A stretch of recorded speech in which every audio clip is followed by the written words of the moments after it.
Bonjour frères et sœurs, soyez les bienvenus ce matin, dimanche 29 novembre. C'est le dernier dimanche du mois de novembre.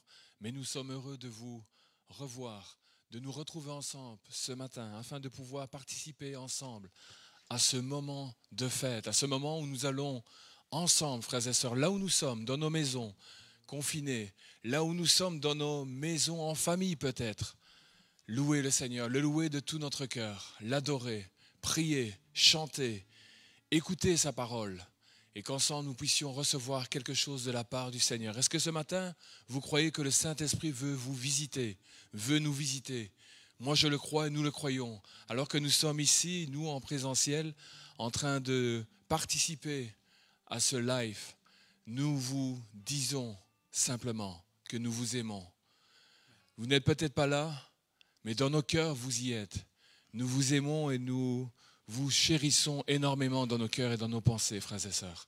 Que le Seigneur vous garde, que le Seigneur vous bénisse et que le Seigneur vous fortifie. Et que ce dimanche ne soit pas un dimanche comme les autres, mais que ce dimanche soit un dimanche où le Saint-Esprit vous visite. Le Saint-Esprit vous fait du bien. Regardez dans la parole de Dieu, dans le psaume chapitre 34 et le verset 5, voici ce que nous lisons. « Moi, je me suis tourné vers l'Éternel et il m'a répondu. Oui, il m'a délivré de toutes mes frayeurs. Qui regarde vers lui est rayonnant de joie, et jamais son visage ne rougira de honte. Un malheureux a appelé, et l'Éternel a entendu, car il l'a délivré de toutes ses détresses. L'ange de l'Éternel monte la garde autour de ceux qui le révèrent. C'est lui qui les libère. Goûtez et constatez que l'Éternel est bon. Oui, heureux l'homme qui trouve en lui son refuge. Vous qui appartenez à l'Éternel, révérez-le, car rien ne manque à ceux qui le révèrent. Le lion peut connaître la disette et la faim, mais ceux qui se tournent vers l'Éternel ne manquent d'aucun bien. Amen.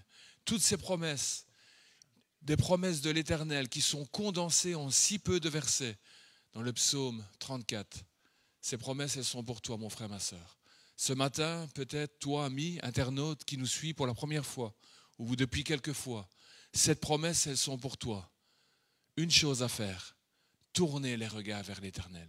Une chose à faire, abandonner sa vie passée, abandonner son péché, renoncer à sa vie sans le Christ, Jésus-Christ, et donner sa vie afin de devenir des servantes et des serviteurs de l'Éternel. Et le Seigneur va te regarder, le Seigneur va te bénir. Ce matin, ensemble, alors que nous allons passer un temps dans la louange avec David, qui est notre invité ce matin, nous avons cette joie de l'avoir à nos côtés. Il va nous bénir à travers la louange. Mais nous voulons, ensemble, frères et sœurs, louer le Seigneur. Nous voulons ce matin, ensemble, le louer de tout notre cœur.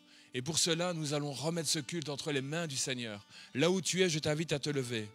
Là où tu es, je t'invite à remettre ta situation, ta vie, tes besoins, qui tu es, devant le Saint Trône. Ensemble, prions, frères et sœurs. Alléluia.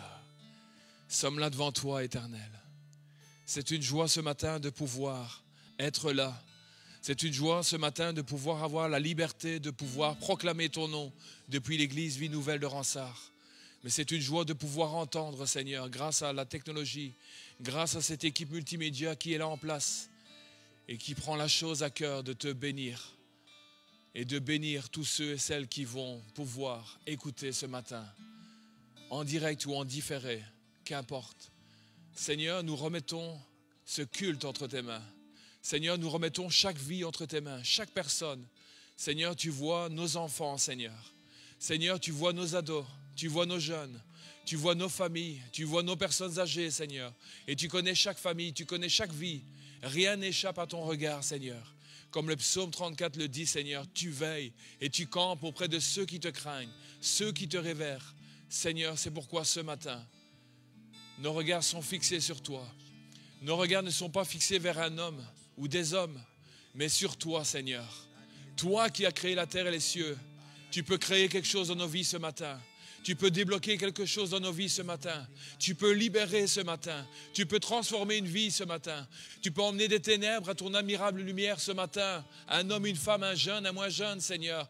Qu'importe, Seigneur, l'âge, qu'importe la condition sociale. Ce matin, nous croyons que nous avons affaire au Dieu vivant et vrai. Nous croyons que nous louons l'Éternel Dieu vivant, le Tout-Puissant, le Créateur de la terre et de tout ce qu'elle renferme.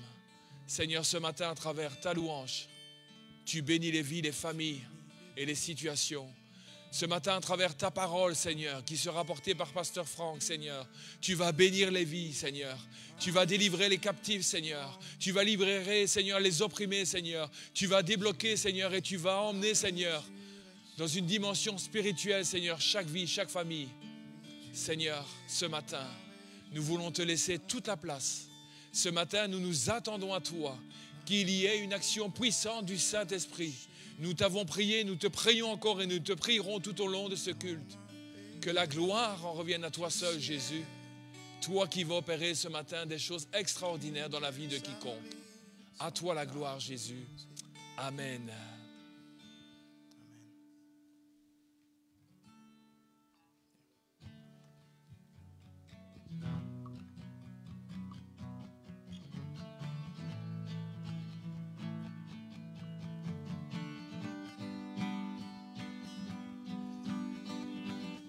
Tu es grand et admirable, tu es saint et véritable, éternel, incomparable, tu es là.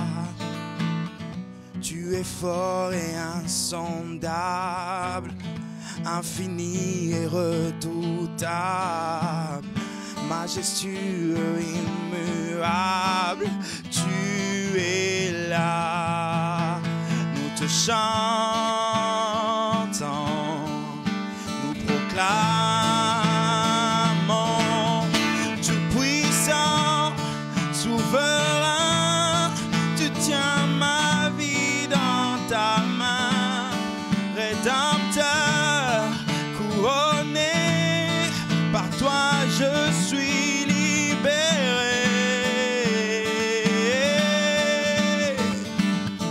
Tu es grand et admirable, tu es saint et véritable, éternel, incomparable, tu es là. Tu es fort et insondable, infini et redoutable, majestueux, immuable, tu es là. Nous te chantons, nous proclamons, tout puissant, souverain, tu tiens ma vie dans ta main, rédempteur, couronné, par toi je suis libéré. Tout puissant, souverain, tu tiens ma vie dans ta main, rédempteur, couronné, par toi je suis libéré.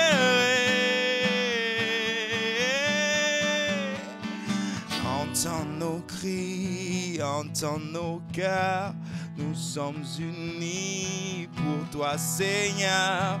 Entends nos cris, entends nos cœurs, nous sommes unis pour toi, Seigneur. Entends nos cris, entends nos cœurs, nous sommes unis pour toi, Seigneur.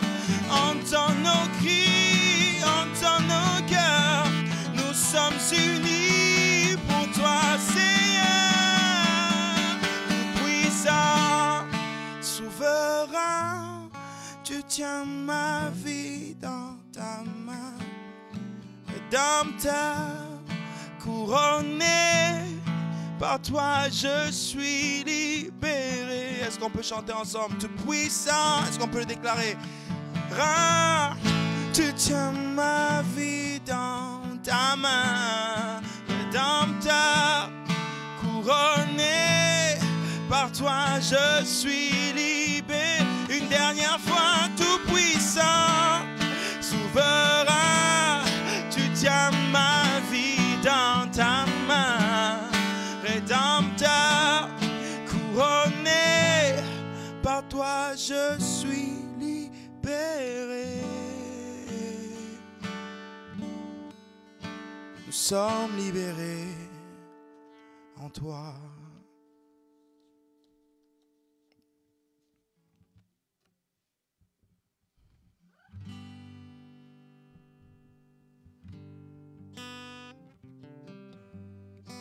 Nous sommes libérés en toi. Ce matin,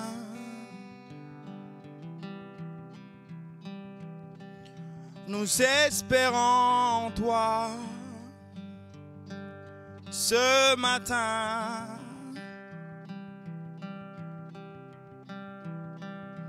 oh, oh, tu tiens ma vie dans ta main.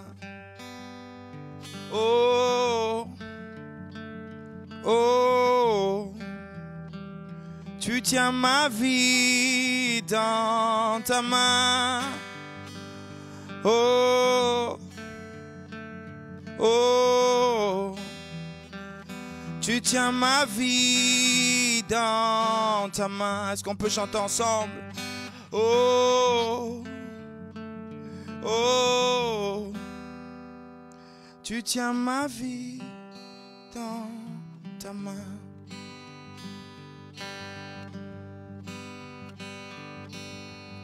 J'espère encore en l'action de ta grâce.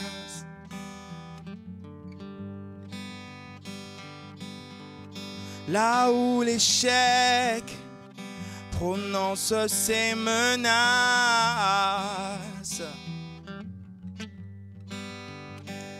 j'avance au nom de celui qui a affronté la mort pour qu'en sa grâce aujourd'hui, j'espère encore, j'espère encore.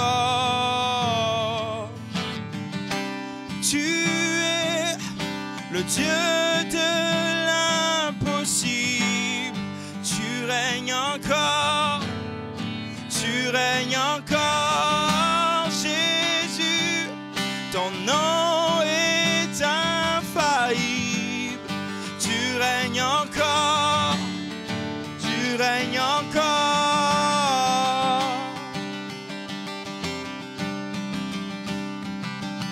J'espère encore en l'action de ta grâce.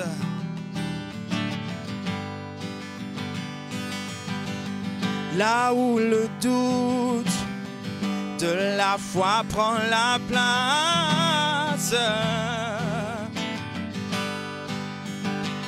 j'avance au nom de celui dont on a brisé le corps à travers l'ombre et la nuit. J'espère encore, j'espère encore. Tu es le Dieu de l'impossible. Tu règnes encore, tu règnes encore. Jésus, ton nom est infaillible. Tu règnes encore, tu règnes encore. Tu es le Dieu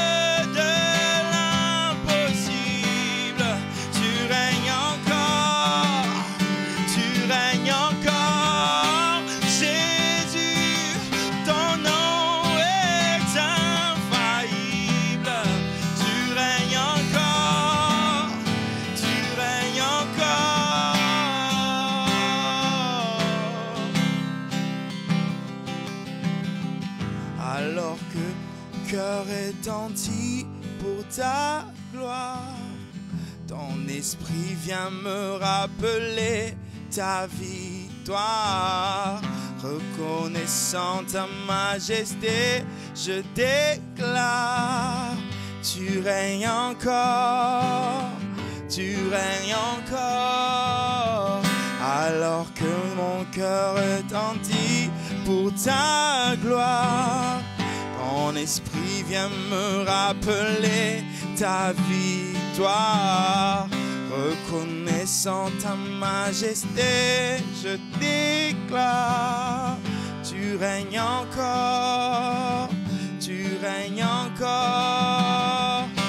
Tu es le Dieu de l'impossible, tu règnes encore, tu règnes encore. Jésus, ton nom est infaillible, tu règnes encore, tu règnes encore. Tu es le Dieu de l'impossible, tu règnes encore, tu règnes encore. Jésus, ton nom est infaillible, tu règnes encore, tu règnes encore. Est-ce qu'on peut, là on est dans nos maisons, commencer à déclarer ces paroles? Que Jésus règne malgré les circonstances. Jésus règne, oui Dieu règne, et la terre entière verra sa gloire, car Jésus règne. Oh Jésus règne, Jésus règne, oui Jésus règne, oh oui Jésus règne. Il règne dans le ciel comme sur la terre, le maître des temps et des circonstances. Dieu n'est pas surpris par la circonstance. Tu es Dieu sur nos problèmes, tu es Dieu sur nos montagnes, tu es Dieu. Oh, oh, oh. Tu règnes, oh Jésus, tu règnes, oh Jésus. Oh, oh, tu tiens ma vie dans ta main. Oh, oh,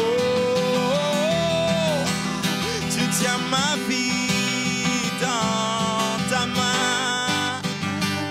Oh, oh,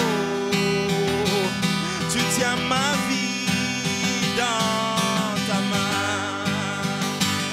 Oh,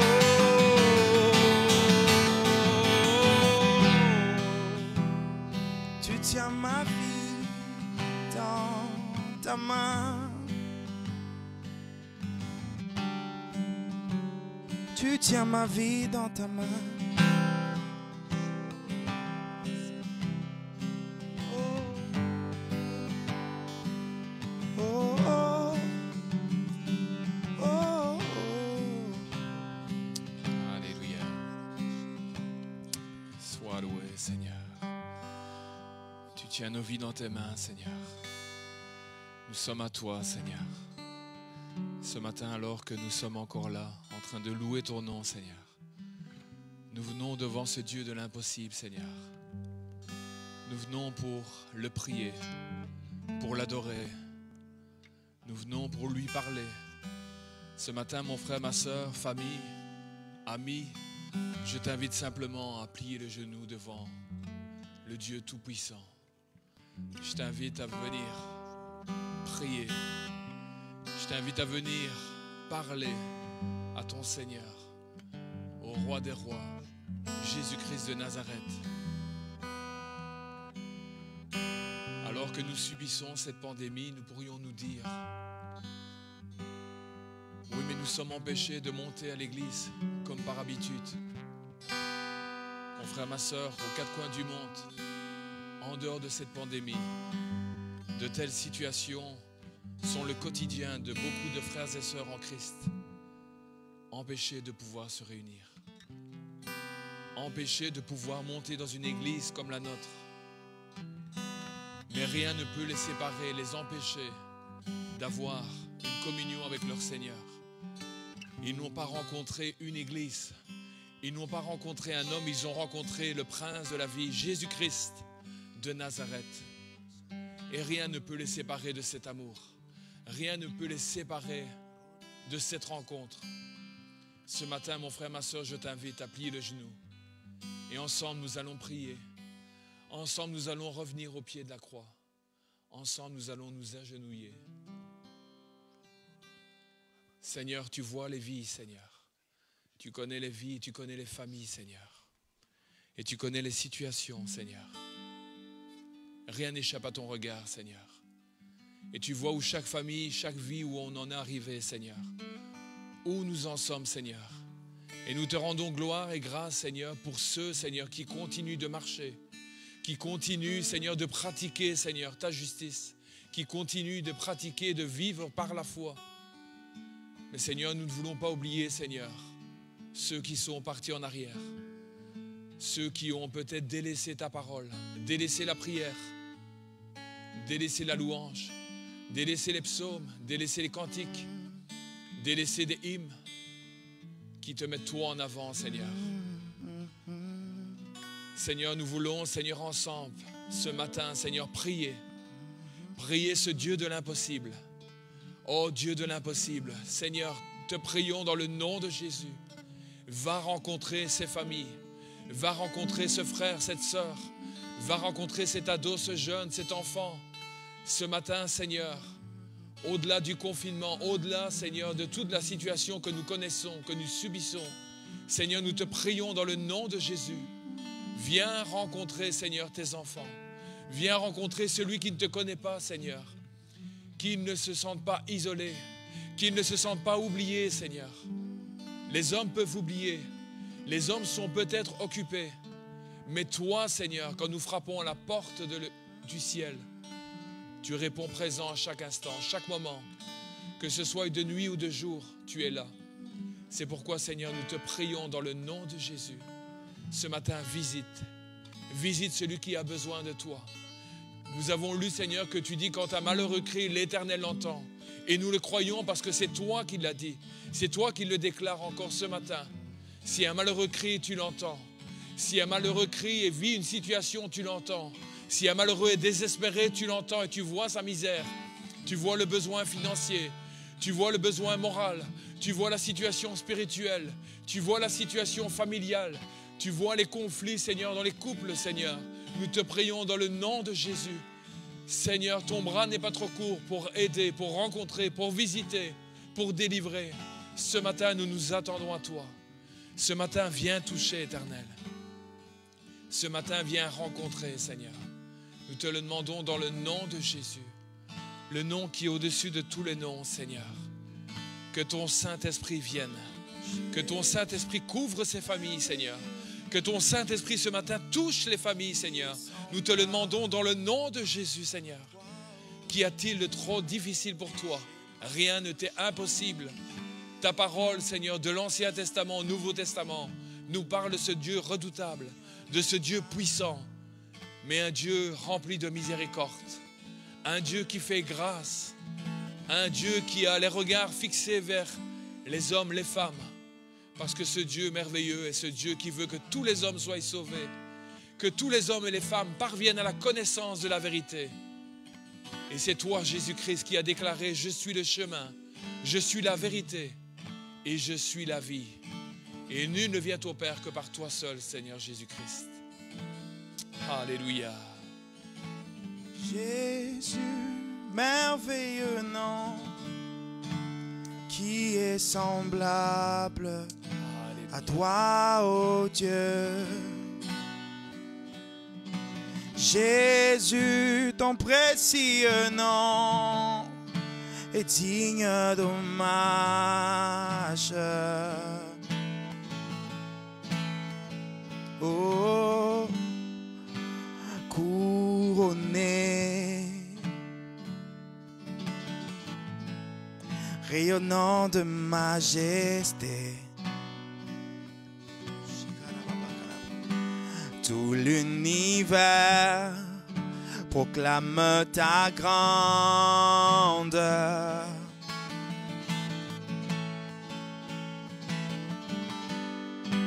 Glorifié par les anges prosternés, tu es assis à la droite du Père. Donc Jésus, merveilleux nom, qui est semblable à toi, ô Dieu. Jésus, ton précieux nom est digne d'hommage.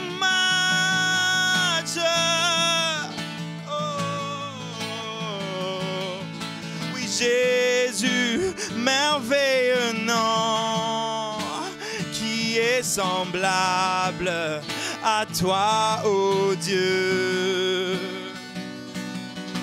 Jésus, ton précieux nom est digne d'hommage. Consolateur, divin rocher, libérateur, prince de la paix, Dieu créateur, Fils bien-aimé, Roi serviteur, Seigneur couronné, commencement, ultime fin, soleil levant, étoile du matin, Dieu tout-puissant, Dieu trois fois saint, Sauveur vivant, Maître souverain, Jésus, merveilleux nom, qui est semblable à toi, ô Dieu. Jésus, précieux nom, est digne d'hommage. Nous louons ton précieux nom, Jésus, merveilleux nom, ô admirable, qui est semblable à toi, ô Dieu. Il n'y en a point d'autre que toi, oui, Jésus, ton précieux nom est digne d'hommage. Oh, tu es digne d'hommage, tu es digne d'hommage, tu es digne d'hommage. Ce matin, le Fils de Dieu, oh, oh, oh,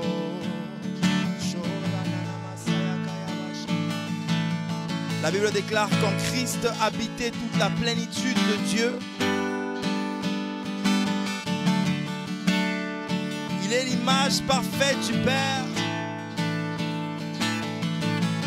La Bible dit que toutes choses ont été créées par lui. Il n'y a rien qui existe qui n'a été créé par lui.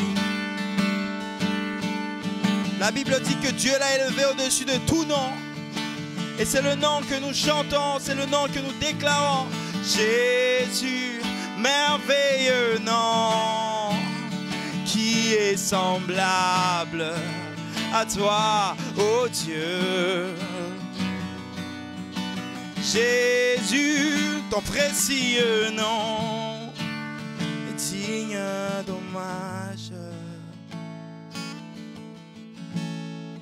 Tu es digne d'hommage.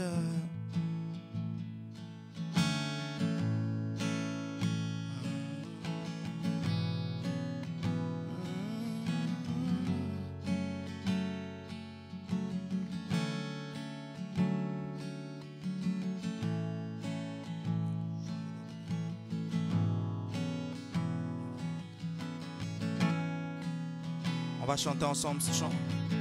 Dieu te bénit et te garde. Il rayonne sur toi et t'accorde sa grâce. Ton Dieu se tourne vers toi et t'accorde paix. Encore une fois, Dieu te bénit. Dieu te bénit et te garde. Il rayonne sur toi et t'accorde sa grâce. Ton Dieu se tourne vers toi et te donne paix. Chantons ensemble. Et Amen, Amen, Amen. Recevons cela.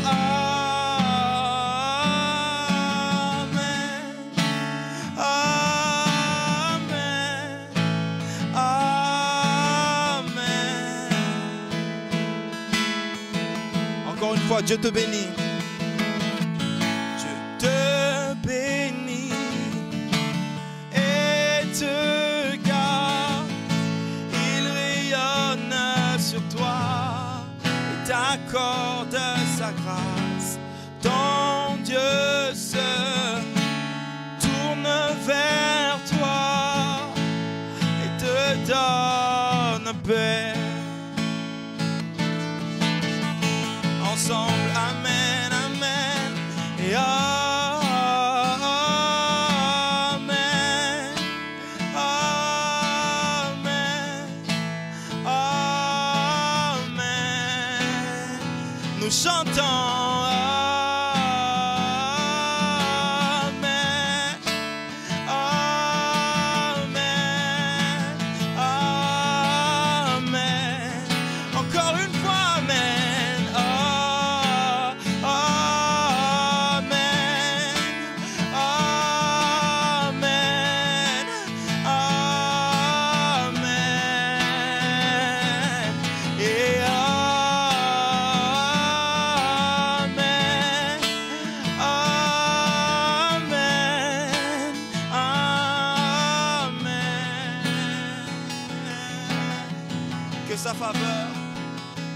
Que sa faveur t'environne, là avec toi, à tes côtés, qu'elle t'inonde et t'entoure.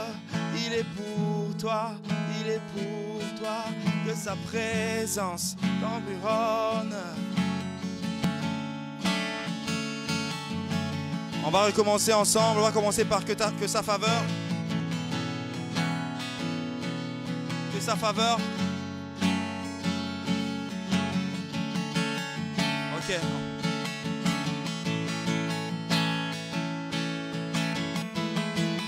Voilà. Que sa faveur reste sur toi pour plus de 1000 générations, sur ta famille et tes enfants et les enfants de leurs enfants. Que ta présence environne là avec toi, à tes côtés, qu'elle t'inonde et t'entoure. Il est pour toi, il est pour toi, dès le matin jusqu'au coucher, à chaque pas, veillant sur toi, dans les larmes et dans la joie. Il est pour toi, il est pour toi, il est pour toi, il est pour toi, il est pour toi, il est pour toi, il est pour toi, il est pour toi. Et amen. Est-ce qu'on peut chanter amen, amen. Nous recevons ces paroles. Amen, amen, amen.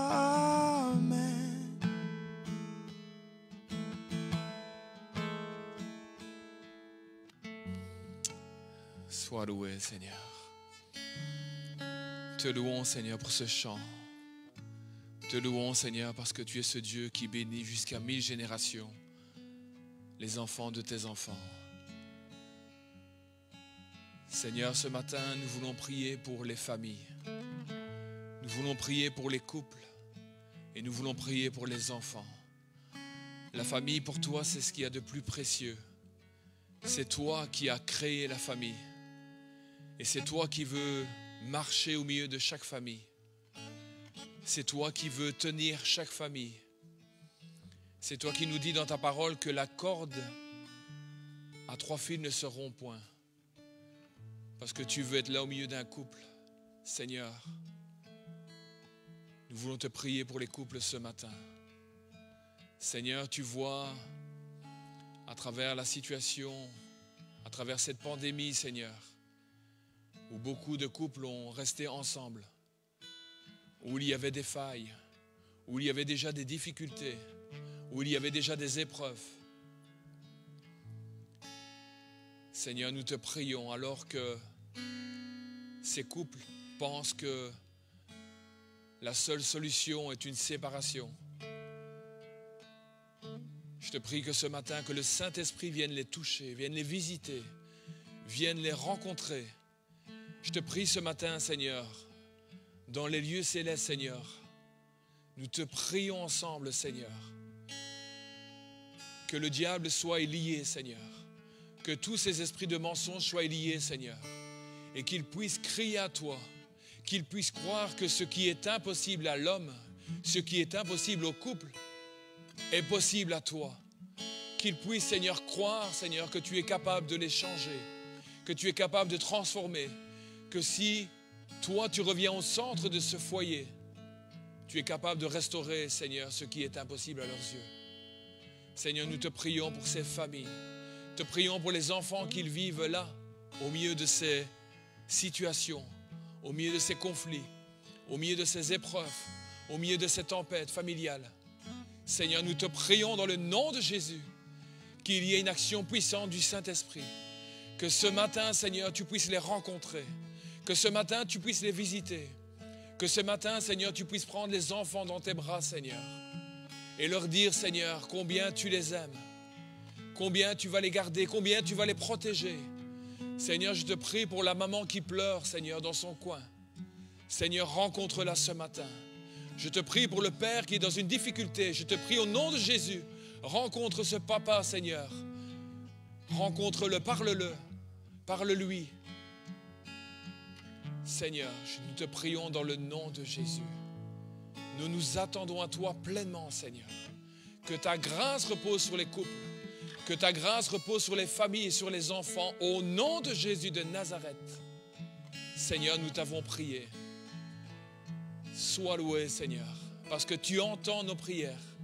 Tu entends les cris, Seigneur. Tu entends les détresses. Seigneur, tu vois aussi les difficultés financières, Seigneur, que rencontrent beaucoup de familles. Seigneur, nous croyons que tu es celui qui ouvre les portes.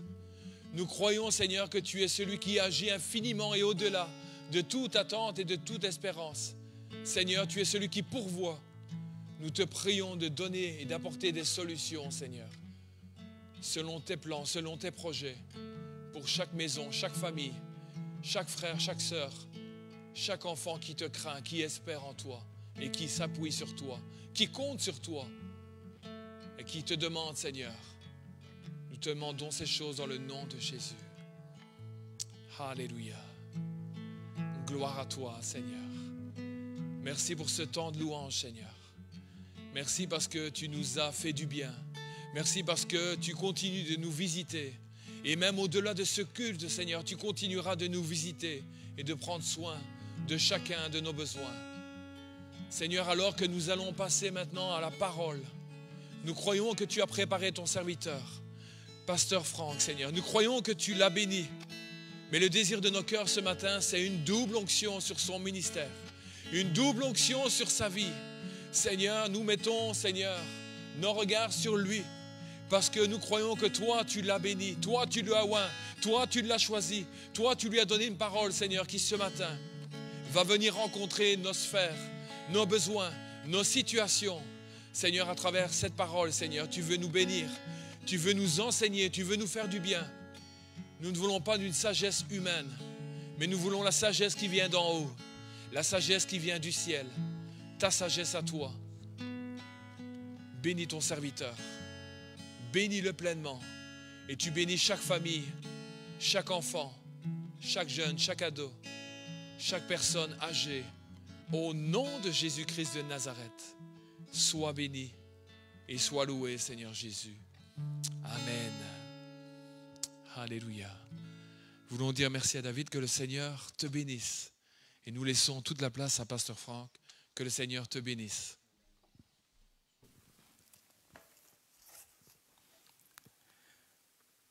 Bonjour à chacun, bonjour à chacune. Merci à David et à Samuel pour ce temps. J'espère que vous allez bien, toujours un plaisir de communier avec chacun d'entre vous et d'apporter la parole de Dieu.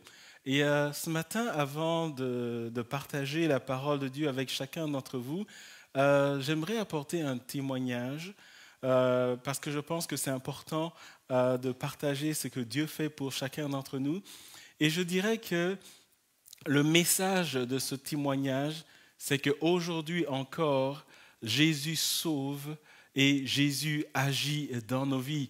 Vous vous rappelez peut-être, dimanche dernier, le Seigneur a donné une parole et cette parole s'adressait à quelqu'un qui était au bout de tout et qui était à même de sauter la vie. Et dimanche dernier, après le culte, j'ai reçu un message d'une sœur de notre assemblée qui souhaitait me parler. Et je n'ai pas su la rappeler dimanche dernier donc. Et ce n'est que lundi que j'ai eu l'occasion de la joindre. Et c'est alors qu'elle me disait qu'il s'était passé quelque chose dimanche dernier pendant le culte. Et voici ce qui s'est passé. Alors qu'elle suivait le culte en live, comme vous le faites certainement aujourd'hui, et nous vous en remercions, nous sommes heureux d'être connectés avec vous. Donc, alors qu'elle suivait le culte, elle s'est rendue compte que sur son téléphone, elle recevait un message entrant d'une personne qu'elle ne connaissait pas. Alors, ne voulant pas être distraite du culte et surtout ne connaissant pas la personne qui essayait de la joindre, elle a décidé d'ignorer cet appel, mais il se trouve que cet appel se faisait de plus en plus insistant. Alors, interloquée, cette personne s'est dit, je vais quand même interrompre mon culte et répondre, parce que je ne comprends pas pourquoi une personne que je ne connais pas se veut tellement insistante. Et alors qu'elle décroche, elle a au bout du fil quelqu'un qu'elle ne connaît pas, qui lui dit, ta colocataire est à même de sauter la vie. Elle est en train de commettre un suicide. Et alors là, sachant qu'elle a justement une colocataire dans la chambre à côté, elle est affolée. Elle rentre précipitamment dans la chambre et là, elle tombe sur sa colocataire qui justement était à même de sauter la vie. Et la personne qui a appelé la sœur était quelqu'un à qui la colocataire était en train de dire au revoir en donnant un message en disant « Voilà, j'en peux plus, je vais finir avec ma vie ». Et la sœur rentre dans la chambre, elle ne sait pas quoi faire, elle est paniquée et on comprend pourquoi. Et alors qu'elle est dans la chambre, elle a avec elle son téléphone et son téléphone retransmet le culte en live. Et à ce moment-là, je suis en train de terminer mon message. Et puis, la parole du Seigneur est donnée. Et cette parole, que vous pouvez encore retrouver sur la vidéo du culte dimanche dernier, dit exactement qu'il y a une personne qui est au bout du rouleau et qui est à même de sauter la vie, qui a pris la décision d'en terminer. Et cette femme, parce qu'il s'agit d'une femme qui est là, elle écoute le culte en live et elle se dit, mais comment est-ce possible que quelqu'un que je ne connais pas ces gens-là, connaissent exactement ma situation et disent exactement ce que j'ai vécu. Et à ce moment-là, elle est tellement touchée par la parole qui est prêchée, mais également par la parole de connaissance, qu'elle est saisie au fond d'elle et elle comprend quelque part que Dieu s'adresse à elle du haut des cieux. Et donc la sœur de l'église, elle se dit, il faut que j'appelle le pasteur pour qu'on prie pour cette personne et pour qu'on la prenne en charge. Et donc dès lundi, mon épouse et moi, nous avons organisé une rencontre Zoom avec la sœur et avec cette personne, rencontre au cours de laquelle nous avons partagé l'évangile et nous l'avons conduite au Seigneur. Et depuis lundi, cette personne, elle est prise en charge pour les débuts de sa foi, mais elle a compris une chose, c'est que alors qu'elle pensait que sa vie n'avait plus de raison d'être, elle a compris que Dieu du haut des cieux s'est adressé à elle. Elle a compris que Dieu était là, que Dieu existe. Et ce matin, alors que je veux rendre gloire à Dieu pour ce témoignage, je veux dire à chacun d'entre vous, aujourd'hui encore, Jésus sauve, Jésus agit. Et je sais que nous passons par des moments difficiles, en particulier pendant ce confinement.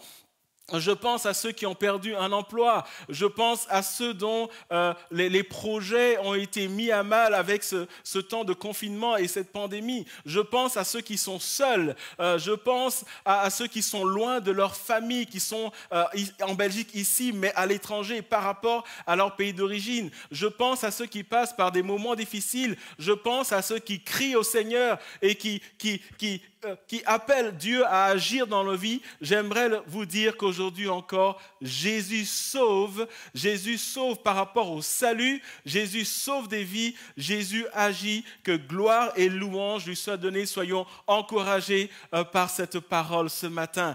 Alléluia. Et c'est dans cet élan que j'aimerais vous apporter la parole de ce matin. Et nous sommes toujours dans notre thématique, nous sommes dans de la parole aux actes et nous sommes dans la première épître de Pierre et plus précisément dans 1 Pierre chapitre 2, les versets 4 à 10. Et j'aimerais vous lire ce passage. Nous sommes toujours en train de regarder le thème pierre vivante parce qu'aujourd'hui, Dieu cherche des hommes, Dieu cherche des femmes, Dieu cherche des jeunes qui se lèvent pour porter haut le flambeau de l'évangile.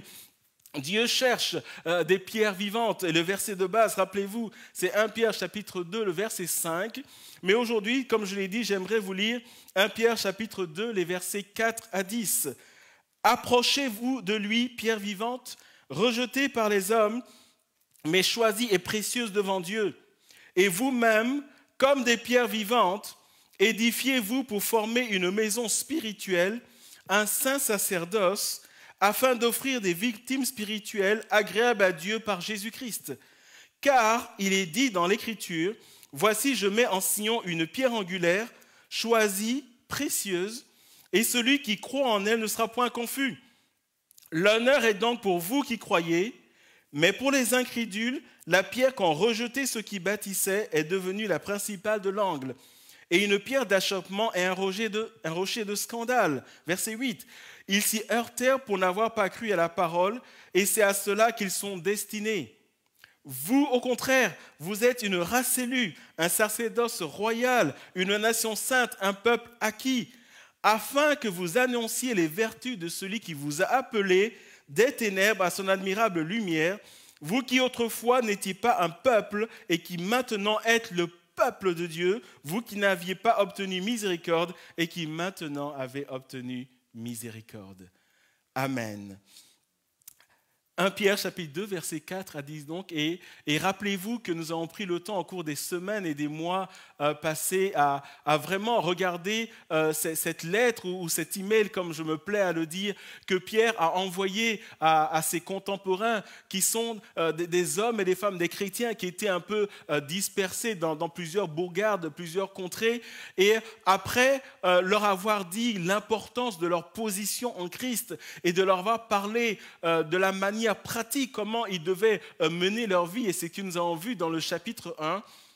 Lorsque nous lisons ce passage, nous voyons que Pierre leur dit en substance que la vie chrétienne, la marche dans la foi, se résume essentiellement à trois choses que nous voyons dans 1 Pierre chapitre 2, versets 4 à 10. La première chose, c'est notre identité, ce que nous sommes en tant qu'Église, ce que nous sommes en Christ. Et là, c'est les versets 9 à 10 de 1 Pierre chapitre 2.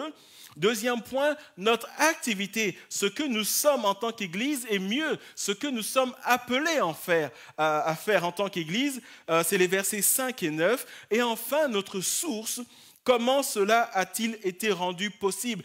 Qu'est-ce qui nous permet, ou mieux, qui nous permet de faire toutes ces choses ? C'est 1 Pierre chapitre 2, versets 6 à 7. Notre identité, notre activité et notre source. Et dimanche dernier, nous avons vu dans 1 Pierre chapitre 2, les versets 9 à 10, notre identité.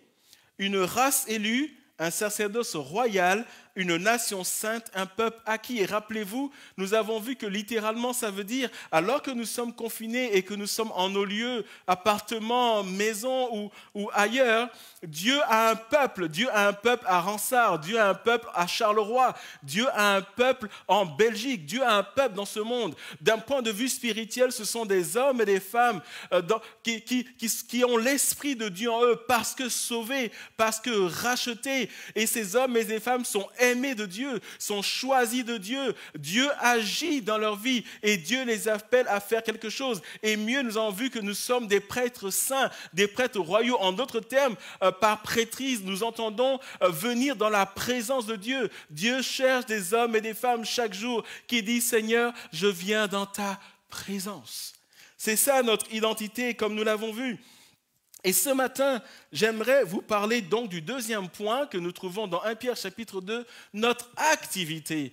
Maintenant que nous sommes le peuple de Dieu qui a obtenu miséricorde, le peuple de Dieu, nous qui avons l'esprit de Dieu en nous, nous qui avons de la valeur aux yeux de Dieu, nous sur qui Dieu met son regard chaque jour, alors que nous avons compris notre identité, ce matin, je propose que nous regardions notre activité, c'est-à-dire ce à quoi nous sommes appelés, ce que le Seigneur attend de nous. Et nous sommes dans 1 Pierre chapitre 2, les versets 4 à 5 et le verset 9, et je vous le relis encore une fois.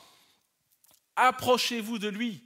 Venez dans sa présence. Approchez-vous de lui, pierre vivante, rejetée par les hommes, mais choisie et précieuse devant Dieu. Et vous-même, toi, moi, vous-même, comme des pierres vivantes, édifiez-vous pour former une maison spirituelle, un saint sacerdoce, et c'est là où c'est important, afin d'offrir des victimes spirituelles agréables à Dieu par Jésus-Christ. Et quand nous allons au verset 9, il est dit, vous au contraire, vous êtes une race élue, un sacerdoce royal, une nation sainte, un peuple acquis, afin que vous annonciez les vertus de celui qui vous a appelé des ténèbres à son admirable lumière. Et lorsque nous voyons ces trois versets, 4 et 5, et puis le verset 9, nous voyons qu'il y a d'abord l'identité. Et vous-même, comme des pierres vivantes, ou encore, et vous êtes une race élue, un sacerdoce royal, une nation sainte, un peuple acquis. Après l'identité, il y a le mot « afin que ». L'activité va suivre l'identité. J'ai mon identité en tant que peuple de Dieu, en tant qu'enfant de Dieu. J'ai de l'importance aux yeux de Dieu, et Dieu m'appelle quelque chose. Dieu m'appelle à faire quelque chose. Après l'identité, il y a notre activité. Et ici, nous avons l'activité qui est rendue par le mot « afin ». Afin d'offrir, c'est la dimension de l'offrande. Afin d'annoncer, c'est la dimension de l'annonce. Et le mot « offrande », littéralement, ça veut dire ce que tu apportes.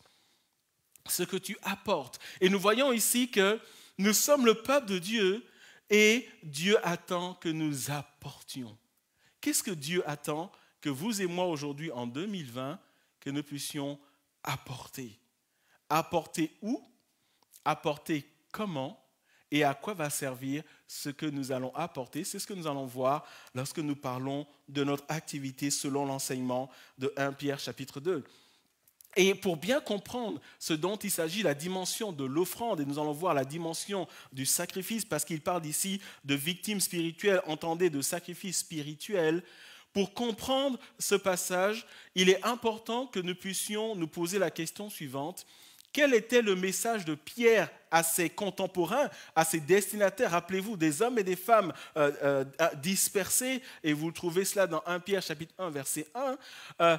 Quel est le message que Pierre donne à ses contemporains? Ou mieux, comment est-ce que ses contemporains ont compris le message que Pierre leur adresse lorsqu'il parle de victimes spirituelles? Aujourd'hui, en 2020, lorsqu'on nous parle de faire des sacrifices, on ne se sent pas trop concerné parce que nous ne comprenons pas ce que ça veut dire. Et nous allons voir que lorsque Pierre s'adresse de cette manière à ses contemporains, à des judaïsants, à des juifs. Et quand je parle de juifs, je parle d'hommes, de femmes, de familles qui connaissent l'Ancien Testament, qui connaissent le rôle du sacrificateur, parce que c'est ce dont il s'agit ici. Nous allons voir que lorsque Pierre leur dit cela, il leur dit un message bien précis. Et pour cela, nous avons besoin d'aller dans l'Ancien Testament, et en particulier le livre de Lévitique. Je sais que c'est un livre que vous lisez tous les jours, et donc c'est un livre qui vous est connu, le livre de Lévitique. Et le livre de Lévitique, le thème, c'est la sainteté. Dans ce livre, nous retrouvons à plusieurs reprises l'expression « Vous serez saints, car je suis saint ». Et le message, s'il m'était demandé de résumer le livre de Lévitique, le message que Dieu donne à son peuple et à nous aujourd'hui, c'est que son peuple racheté, vous et moi, nous puissions lui apporter un culte, nous puissions le glorifier, nous puissions l'honorer pendant le temps que nous avons sur la terre. Si le livre de Lévitique nous était donné aujourd'hui, que vous soyez un homme, une femme, en famille, en couple, un jeune adulte, célibataire, étudiant, ado, le message c'est glorifie Dieu dans ta vie, glorifie Dieu dans ce que tu fais. Et lorsque nous ouvrons le livre de Lévitique, et lorsque nous voyons les 7 premiers chapitres, nous voyons que les 7 premiers chapitres sont consacrés au sacrifice à apporter dans le temple de Dieu, dans la maison de Dieu.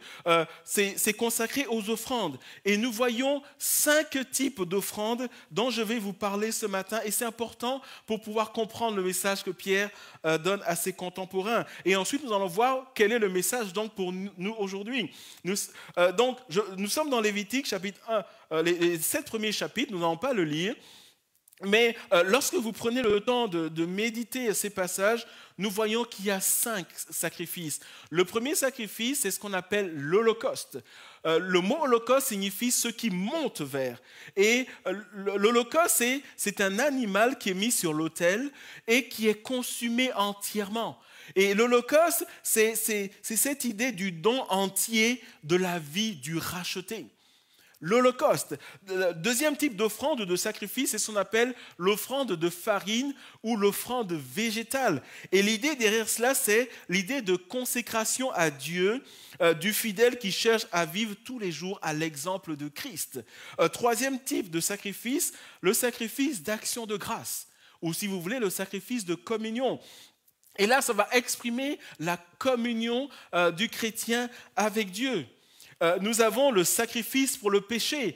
Et là, c'est un sacrifice qui va mettre l'accent sur la nature pécheresse de l'individu. Et c'est ce qu'on appelle aussi l'expiation. Et enfin, le 5e sacrifice ou la 5e offrande, le sacrifice de culpabilité, celui qui est offert pour les coupables et pour la réparation de l'offense qu'ils ont faite à Dieu. L'Holocauste, l'offrande de farine ou végétale, le sacrifice d'action de grâce, le sacrifice pour le péché et le sacrifice de culpabilité. Lorsque Pierre s'adresse à ses contemporains judaïsants, lorsqu'il leur parle de sacrifice, ils savent qu'il y a 5 types de sacrifices. Et c'est là où c'est intéressant d'aller plus loin. Parce que lorsque nous parlons de l'Holocauste, l'offrande de farine, le sacrifice d'action de grâce, le sacrifice pour le péché et le sacrifice de culpabilité, lorsque Pierre parle à ses contemporains, ils savent que ces 5 sacrifices se divisent en 2 catégories. La première catégorie, il y a ce qu'on appelle les offrandes volontaires. C'est l'Holocauste, les offrandes de farine et les sacrifices d'action de grâce. Et les offrandes qui sont obligatoires, le sacrifice pour le péché et le sacrifice de culpabilité. Lorsque Pierre s'adresse à eux, ils savent que dans ces 5 sacrifices ou offrandes, il y a 2 groupes, 2 catégories.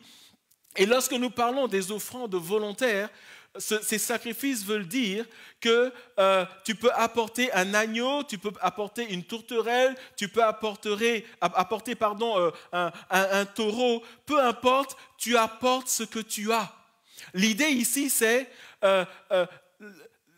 la nature de ton offrande n'a pas d'influence sur sa portée devant Dieu. L'idée ici, c'est tu viens avec ce que tu as, que tu aies beaucoup d'argent ou pas, que tu sois jeune, que tu sois fonctionnaire, que tu sois ouvrier, que tu sois un homme ou que tu sois une femme, que tu sois célibataire, que tu sois une mère célibataire avec plusieurs enfants, qui que tu sois grand, que tu sois petit, que tu aies de l'embonpoint, ou peu importe qui tu es, viens avec ce que tu as. C'est ce qu'on appelle les sacrifices volontaires. Et l'idée du sacrifice volontaire, nous le trouvons dans ce passage de 1 Samuel, chapitre 15, verset 22. Et le contexte est le suivant. Saül, le premier roi d'Israël, va aller combattre les Amalécites. Et Dieu lui dit, je te donne la victoire, mais quand tu vas aller combattre, tu vas exterminer tout le peuple et tu ne vas rien laisser. Tu vas même le butin, les béliers, les animaux, tu ne vas rien laisser. Et nous voyons qu'en fait, Saül désobéit à cette parole. Et lorsque Samuel vient et lui dit, mais quels sont ces bêlements que j'entends ? Et Saül, pour s'excuser, il va trouver une excuse complètement maladroite. Il va dire, oui, certes, j'ai désobéi, mais en fait, j'ai gardé les béliers et tout cela pour les offrir comme un sacrifice à Dieu. Et le prophète Samuel va lui dire de la part de Dieu, voici, je suis dans 1 Samuel chapitre 15, verset 22, la deuxième partie. Voici, l'obéissance vaut mieux que les sacrifices et l'observation de sa parole vaut mieux que la graisse des béliers. En d'autres termes, ce qui est important pour Dieu, ce n'est pas ce que tu donnes, ce n'est pas la valeur de ce que tu donnes, c'est comment tu le donnes. Et lorsque nous parlons des offrandes volontaires, c'est tu apportes ce que tu as, mais viens et donne de tout ton cœur. Viens avec ce que tu as. Peut-être que du point de vue des hommes, ce n'est pas beaucoup, mais donne à Dieu sincèrement. Quelle que soit ta situation, donne à Dieu sincèrement. Et nous avons de l'autre côté le sacrifice pour le péché et le sacrifice de culpabilité qu'on appelle le sacrifice obligatoire. Tu es obligé de donner cela parce que tu es dans le péché, tu es en porte-à-faux par rapport à Dieu. Et il faut que tu donnes ces sacrifices pour te réconcilier avec Dieu. Et une fois que tu t'es réconcilié avec Dieu, tu peux apporter ce que tu as. Mais encore une fois, ce qui est important, c'est de venir et de donner de tout ton cœur. Et ce matin déjà, le message pour nous, c'est que lorsque nous marchons avec Dieu, nous devons marcher en donnant à Dieu ce que nous avons de meilleur, mais en donnant de tout notre cœur. Parce que ce que Dieu regarde, ce n'est pas ce que nous offrons. Ce que Dieu regarde, c'est le cœur avec lequel nous offrons, le cœur avec lequel nous marchons avec lui. Si tu es peut-être un jeune qui vient de commencer à l'université cette année, Dieu regarde à la manière dont tu marches avec lui. Dieu regarde à la manière dont tu veux te garder pur pour lui. Si tu es un jeune adulte, un célibataire, Dieu regarde la manière avec laquelle tu te gardes pur pour la gloire de son nom. Dieu regarde la manière avec laquelle tu te comportes dans l'environnement afin de l'impacter. Si vous êtes un couple, une famille, Dieu regarde la manière dont vous vous honorez dans le couple. Dieu regarde la manière dont vous vous fortifiez dans la foi. Dieu regarde la manière dont tu te comportes au travail, que tu te comportes avec tes collègues. Dieu regarde au cœur. Dieu, encore une fois, la portée du sacrifice ne dépend pas du sacrifice en lui-même, mais dépend de la manière avec laquelle tu l'offres devant Dieu. Et lorsque Pierre parle à ses contemporains, ils ont en tête ces 5 sacrifices. Ils savent qu'il y a 2 sacrifices obligatoires parce que tu es loin de Dieu. Mais il y a 3 sacrifices qui sont des sacrifices volontaires où Dieu regarde à ton cœur.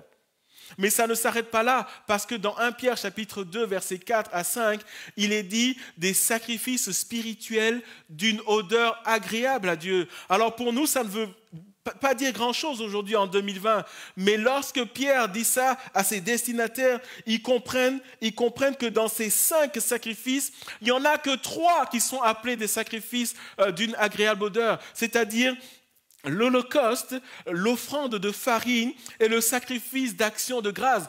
Un juif qui connaît l'Ancien Testament, lorsqu'on lui dit un sacrifice d'une odeur agréable à Dieu, il pense tout de suite sacrifice volontaire, le cœur, et il pense aussi à Holocauste, il pense à offrande de farine et il pense à sacrifice d'action de grâce. Et il va beaucoup plus loin que cela, parce qu'il sait que l'Holocauste et l'offrande de farine, c'est un appel pour la consécration. Et le sacrifice d'action de grâce, c'est un appel pour la communion. Et lorsque Pierre va délivrer sous l'inspiration du Saint-Esprit ce message à ses contemporains, des hommes et des femmes qui sont éparpillés un peu partout, Pierre est en train de leur dire: ce que Dieu demande de vous, c'est une consécration et c'est une communion avec lui. Ce que l'appel de Dieu pour vos vies, alors que vous êtes son peuple, c'est une consécration et Dieu vous veut dans sa présence. Dieu veut marcher chaque jour avec chacun d'entre nous. Et rappelez-vous, ça commence par l'identité et cette identité s'exprime par « afin que ».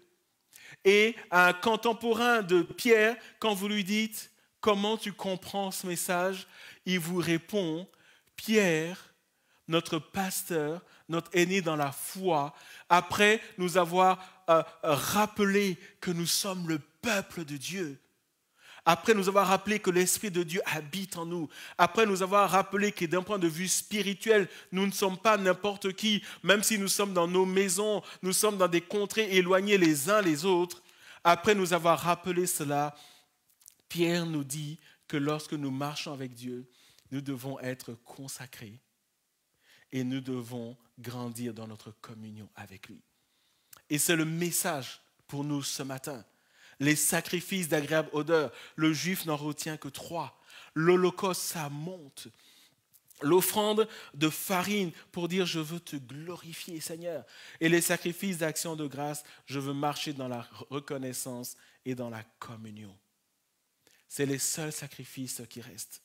Et ce matin, la question est, alors qu'un juif a compris cela, pour nous aujourd'hui, en 2020, alors que nous tendons vers la fin de cette année 2020 qui est assez particulière et qui va rester dans l'histoire de l'humanité. Nous sommes une génération qui auront vécu quelque chose d'extraordinaire, que ceux qui nous ont précédés n'ont jamais connu, une situation que les églises n'ont jamais connue dans un passé récent.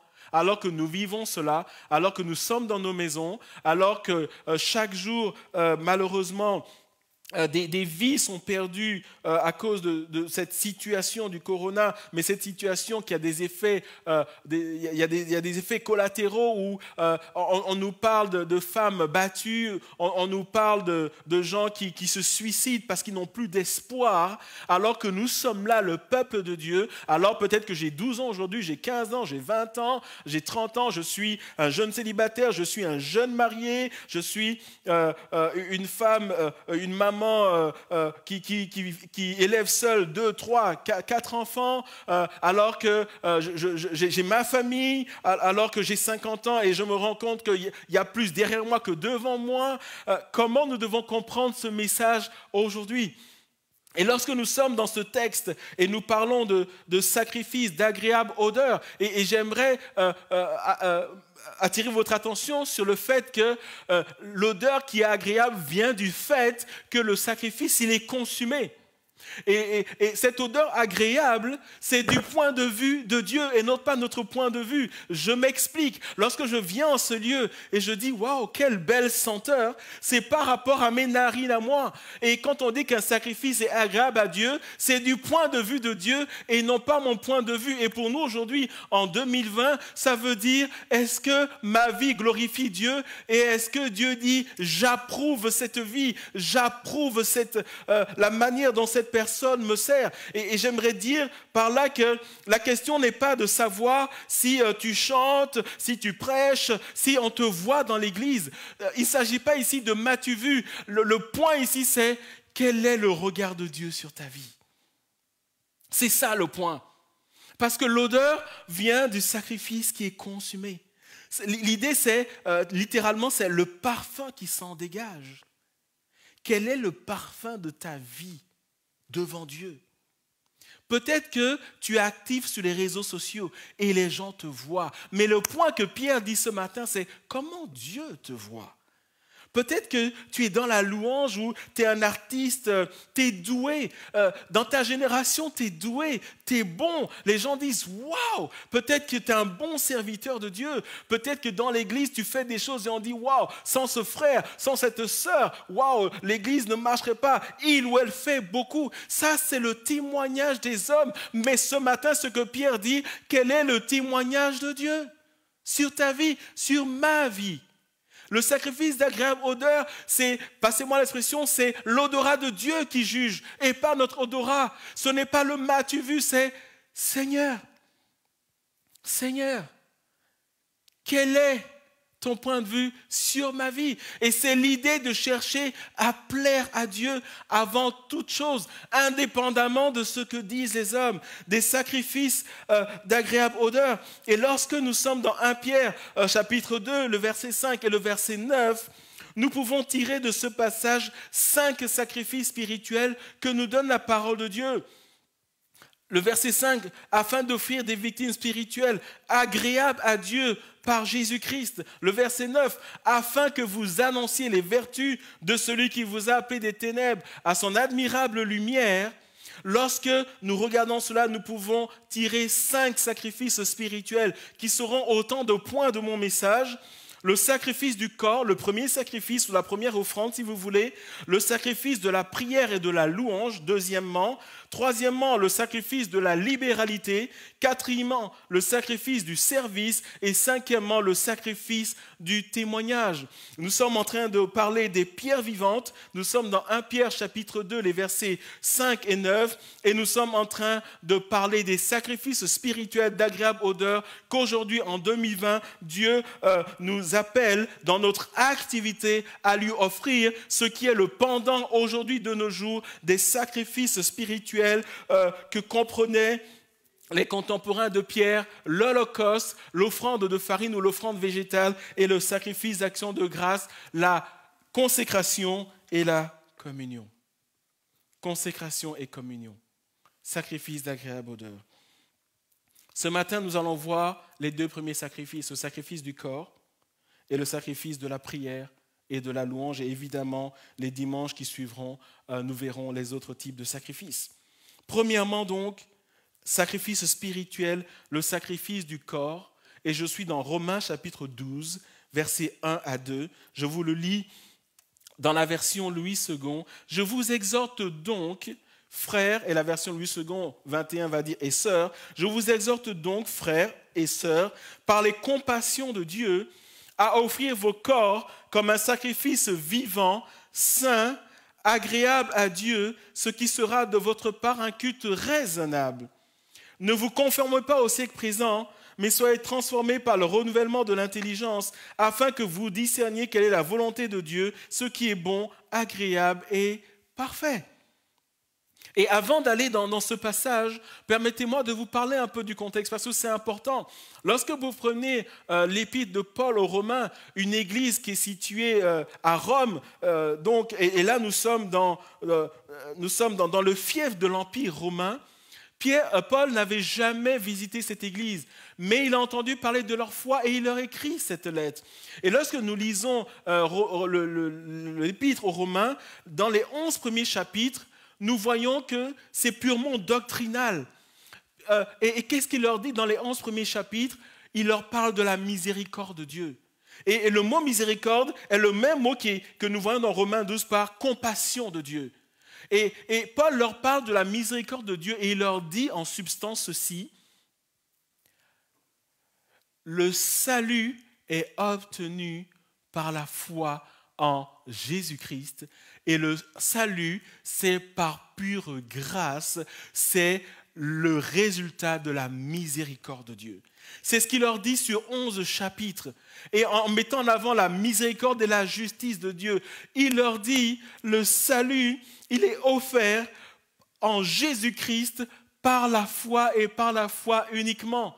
Et par le résultat de ce salut, vous avez le Saint-Esprit en vous. C'est par pure grâce et c'est le résultat de la miséricorde de Dieu. Et lorsqu'il a fini les 11 premiers chapitres, au chapitre 12, il leur dit donc, je vous exhorte donc, en d'autres termes, après que je vous ai expliqué la théorie, la doctrine biblique et spirituelle, maintenant je passe à la phase pratique. Maintenant que vous avez compris le message du salut par la foi, par la grâce en Jésus-Christ, je vous encourage, je vous exhorte donc. Par conséquent, maintenant nous allons dans les trucs pratiques. Il leur dit, première chose, je vous exhorte, à cause de la miséricorde de Dieu, à offrir vos corps comme un sacrifice vivant, saint et qui sera agréable à Dieu.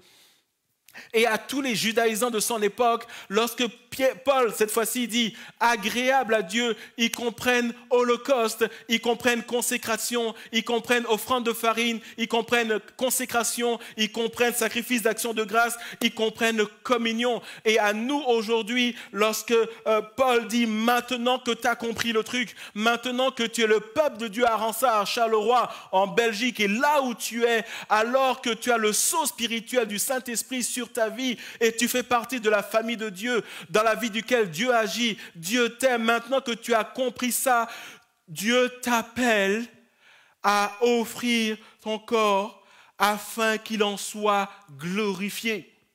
Et que signifie offrir vos corps? Ici, le mot corps représente la totalité de ta vie et de tes activités. Alors la question c'est pourquoi le corps? Réfléchissons-y ensemble.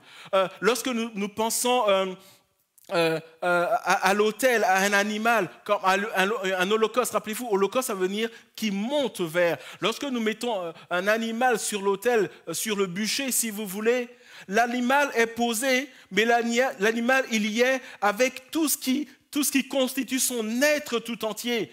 Lorsque nous parlons d'un sacrifice, ce n'est pas le corps qui est sur l'autel et les sentiments qui sont ailleurs. C'est l'être tout entier qui est consumé par le feu. Et lorsque Paul dit « Je vous exhorte à offrir vos corps », il parle de ce que tu fais et de ce que tu es, de tes activités en Christ, dans ta marche de tous les jours. Ce que Paul est en train de dire aux Romains, c'est que tu aies 12 ans et que tu aies donné ta vie à Christ, alors que tu es dans ton adolescence et que tu vis ta vie à l'école, alors que tu as 15 ans ou tu es en fin d'humanité, ou que tu es en première année d'université, ou que tu vas terminer l'université, que tu sois à l'école biblique, que tu sois un jeune célibataire, que tu sois ce qu'on appelle un jeune adulte, que tu sois un employé, un ouvrier, que tu vives en couple, que tu sois seul, quel que soit ce que tu vis, dans ce que tu es et dans ce que tu fais, glorifie Dieu.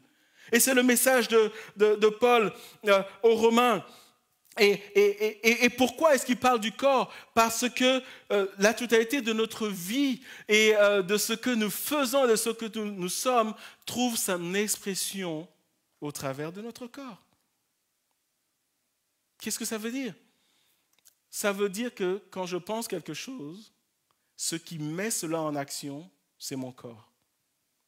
Lorsqu'il y a une idée où je veux changer des choses dans ma vie, ça commence dans ma tête.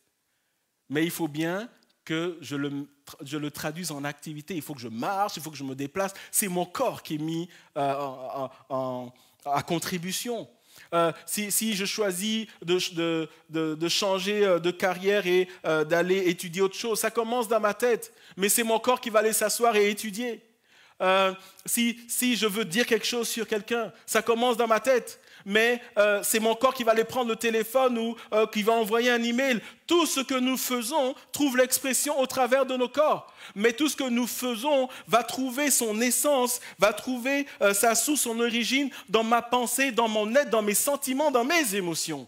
Et Paul dit, apporte cela à Dieu, afin que tu glorifies Dieu dans tout ce que tu fais. Offrir vos corps comme un sacrifice vivant, saint, agréable à Dieu. Et il dit, ce qui sera de votre part un culte raisonnable. C'est ça qu'il y a lieu de faire. Et ce matin, Paul est en train de dire, glorifie Dieu dans tout ce que tu fais. Alors que si je prends l'exemple peut-être d'un jeune adulte, tu es peut-être entre 22, 25 et 30 ou 35 ans, peu importe, je ne sais pas très bien où est la limite, et tu es là et tu vis. Est-ce que tu rayonnes autour de toi? Est-ce que tu te gardes pur? Aujourd'hui, le message qui est donné au monde, c'est fais ce que tu as envie de faire. Laisse-toi aller. Si c'est d'immoralité, exprime-toi dans ces choses. Mais ce matin, le message, c'est alors que tu es confronté à ces choses dans le monde, est-ce que tu te gardes pur à cause de Jésus? À vous qui êtes jeunes fiancés, est-ce que vous vous gardez pur pour honorer Dieu dans le mariage? Même si c'est un message qui est démodé, mais tellement actuel par rapport à la parole de Dieu, aux jeunes qui sont à l'école, à l'université, où à un moment donné, vous avez des propositions pour avoir des relations intimes avec tel, ou aujourd'hui, alors qu'il y a le confinement, où on se rend compte que ces sites érotiques trouvent tellement d'audience, est-ce que lorsque je suis confronté à ces choses, quand tout le monde dort à la maison, est-ce que je dis non, je ne me donne pas à ces choses? Est-ce que je me garde pur? Est-ce qu'en tant que mari, j'honore ma femme? Est-ce qu'en tant qu'épouse, je bénis mon mari? Est-ce qu'en tant qu'homme, en tant que père, je suis un exemple, une inspiration pour mes enfants? Est-ce que je pousse mes enfants à être un homme, une femme meilleure? Est-ce que je les aide à tracer un chemin? Et c'est ça dont Paul parle aujourd'hui lorsqu'il dit « Offrir vos corps comme un sacrifice vivant, saint, agréable à Dieu. » En tant que grand-père, en tant que grand-mère, suis-je une inspiration pour mes enfants, pour mes petits-enfants? Suis-je une inspiration, une bénédiction pour mes voisins, pour mes collègues, pour mes contemporains? Alors que nous sommes le peuple de Dieu, Pierre et aussi Paul vont nous inviter ce matin à offrir un sacrifice agréable à Dieu. Et c'est vraiment ma vie. Et ce matin, le message est le suivant. Est-ce que ma vie glorifie Dieu? Est-ce que quand Dieu me regarde, moi, Franck, aujourd'hui, pas nécessairement en tant que pasteur, en tant qu'homme, en tant que citoyen, en tant que père, en tant que quadragénaire, est-ce que Dieu dit, ta vie me glorifie? Est-ce que Dieu voit l'amour au fond de mon cœur? Est-ce que Dieu voit que je me garde pur? Est-ce que Dieu voit que je travaille à mon salut avec crainte et tremblement? Est-ce que Dieu voit que même dans ma profession, oui, je travaille, Dieu m'a donné une maison, une famille, mais est-ce que dans toutes ces choses, alors que maison, travail, famille, il n'y a rien de mal en ça, est-ce que dans toutes ces choses, je rends gloire à Dieu? Est-ce qu'en tant que jeune adulte, je rends gloire à Dieu? Pas seulement quand je viens chanter, mais lorsque je quitte l'église et que je marche chaque jour. Est-ce que dans ce que je dis, est-ce que dans ce que je fais, est-ce que mes mains sont pures? Est-ce que mon cœur est pur? Est-ce que mes actions sont pures? Et est-ce que lorsqu'il m'arrive de commettre une erreur, je reviens dans la présence de Dieu? Je passe de la case offrande obligatoire à offrande volontaire, agréable à Dieu. C'est le message de ce matin. Lorsque Romains 12 nous parle d'une vie nouvelle au service de Dieu, je vous exhorte donc, il y a une conséquence au fait que j'ai compris que je fais partie du peuple de Dieu. Et regardez avec moi, on parle de sacrifice vivant. Il y a une contradiction parce que imaginez, Paul envoie ce message à des judaïsants à Rome, et ils savent qu'un sacrifice est censé mourir sur l'autel. Et Paul leur dit un sacrifice vivant. Qu'est-ce que Paul veut nous dire à nous ce matin? Il est en train de dire aux chrétiens de l'époque et à nous ce matin que lorsque nous nous donnons à Dieu, nous devons être actifs. Et dans tout ce que nous faisons, nous devons le faire pour l'avancement du royaume de Dieu. Parce que nous avons un ennemi. Chaque jour, le diable et les démons sont quelque part... On l'a même mis sur ce monde et font quelque part avancer leur propre agenda. Mais Dieu nous appelle, nous, à faire reculer cela afin que la lumière de l'évangile, afin que le royaume de Dieu puisse gagner beaucoup et puisse rayonner au travers de nos vies. Et la question ce matin, c'est est-ce que ma vie glorifie le Seigneur? C'est le message de Pierre et de Paul pour chacun d'entre nous ce matin. Il parle d'un sacrifice qui est saint. Et nous savons que dans la parole de Dieu, le mot sainteté, qui est la racine du mot sanctification, nous parle du fait d'être mis à part. Alors, mis à part, ça ne veut pas dire d'aller dans un couvent. Ça veut dire que tu es dans le monde, mais tu n'es pas du monde. Ça veut dire que tu es là, tu manges ton sandwich, tu aimes des frites, tu vis. Oui, tu vis, mais tu n'es pas comme les gens du monde. Tu fais une différence. Tu n'es pas nécessairement dans le m'as-tu vu, mais tu es Seigneur, je glorifie ton nom. Et quand je dis cela, je me rappelle d'une illustration que j'aime beaucoup, et c'est un homme de Dieu qui m'a raconté cela il y a une vingtaine d'années, et il m'a donné cette illustration pour me dire combien, alors que je ressentais l'appel de Dieu sur ma vie, combien c'était important de toujours rechercher l'approbation de Dieu plutôt que l'approbation des hommes. Et il m'a dit, l'image c'est celle d'un jeune artiste, pensez au concours Reine Elisabeth, où il y a des virtuoses, des artistes, pianistes ou autres qui chaque année sont dans ce concours. Et quand vous regardez ces concours-là, à la fin d'une prestation, qu'est-ce que le jeune artiste fait?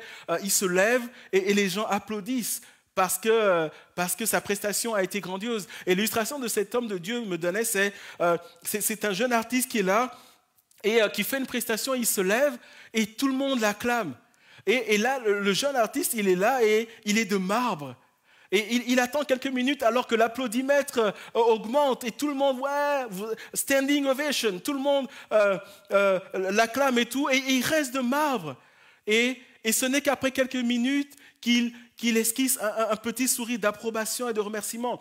Et à la fin, sa mère va le voir dans les loges et dit, mais bravo mon chéri, merveilleux, etc. Mais elle lui dit, j'ai une question à te poser. Pendant l'ovation debout, le standing ovation, alors que je voyais autour de moi tout le monde, j'entendais des gens dire, waouh, quel virtuose, il est doué. Pourquoi tu étais resté de marbre? Tu n'as même pas salué le public.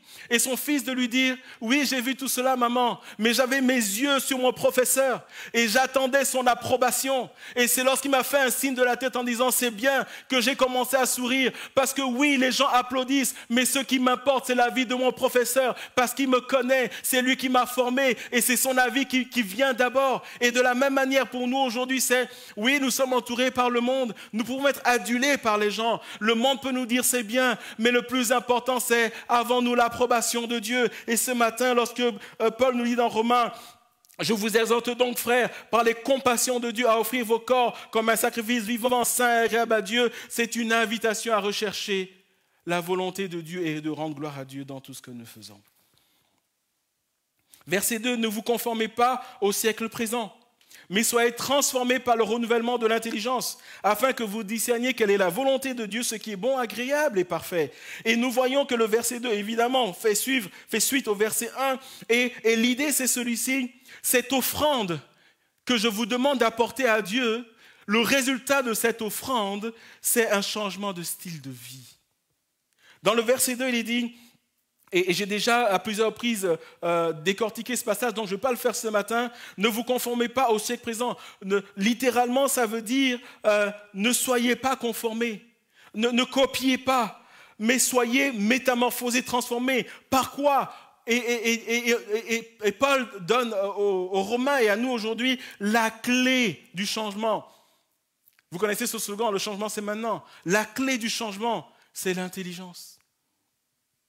Ça commence dans l'intelligence.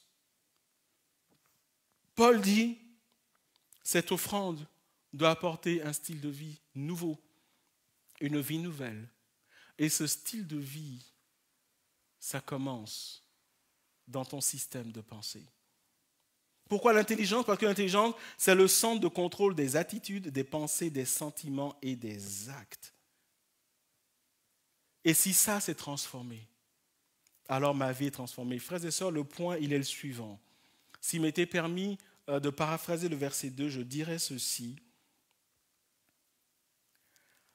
Alors que tu es chaque jour, par la puissance du Saint-Esprit, au travers de la parole de Dieu, qui lorsque tu la médites, elle va aller, par la puissance du Saint-Esprit, commencer à changer ton être intérieur, afin que chaque jour, tu apprennes à ressembler à Christ. La vie de l'Esprit va commencer à impacter ton être intérieur, ton système de pensée.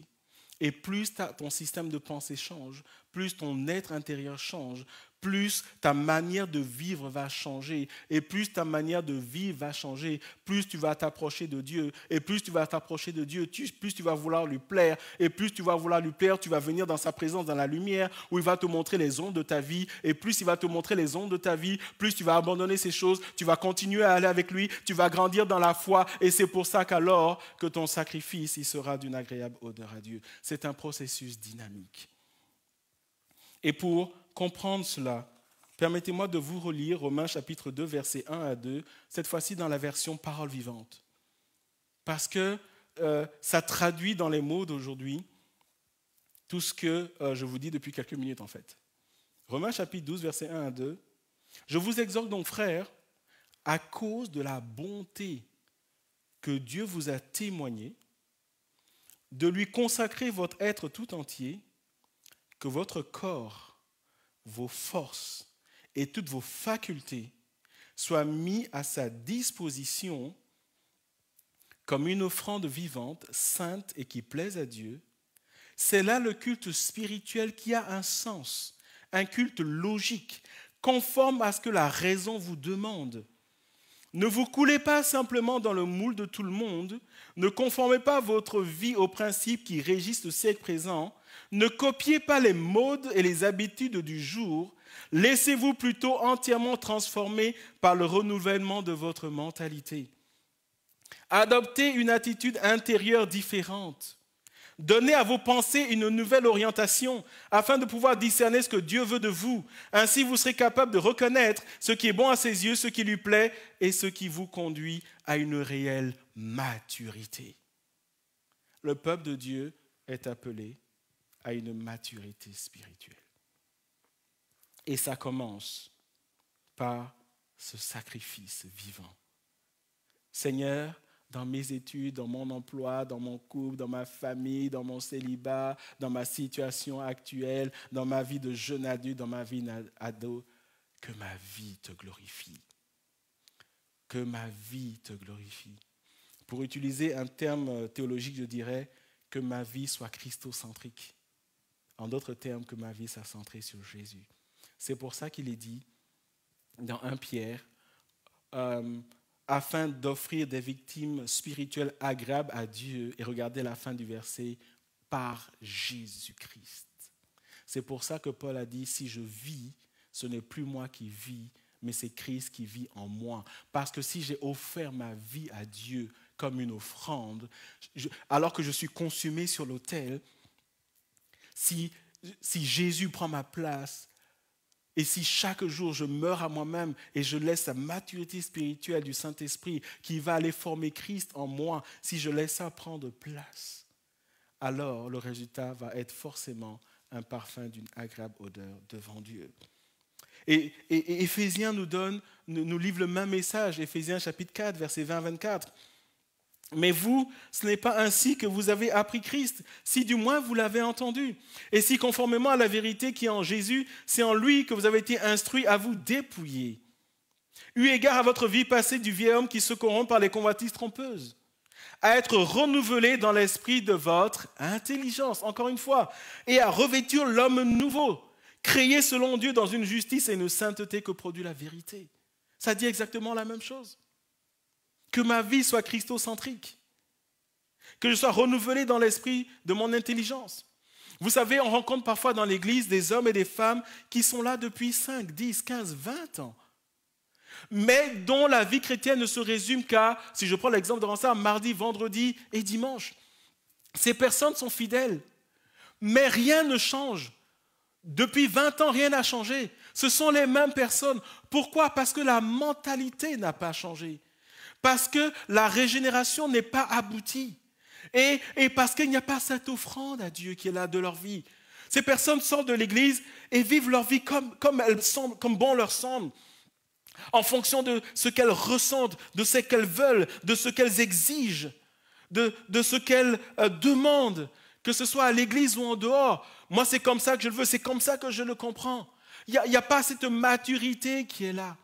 Et c'est pour ça qu'il n'y a pas offrande, et c'est pour ça qu'il n'y a pas bénédiction. Mais ici, nous sommes invités à nous laisser transformer par le Saint-Esprit, tout en faisant attention à l'influence du monde. C'était le premier sacrifice, le sacrifice du corps. Deuxièmement, et pour terminer ce message, le sacrifice de la prière et de la louange. Nous sommes dans Hébreux, chapitre 13, verset 15.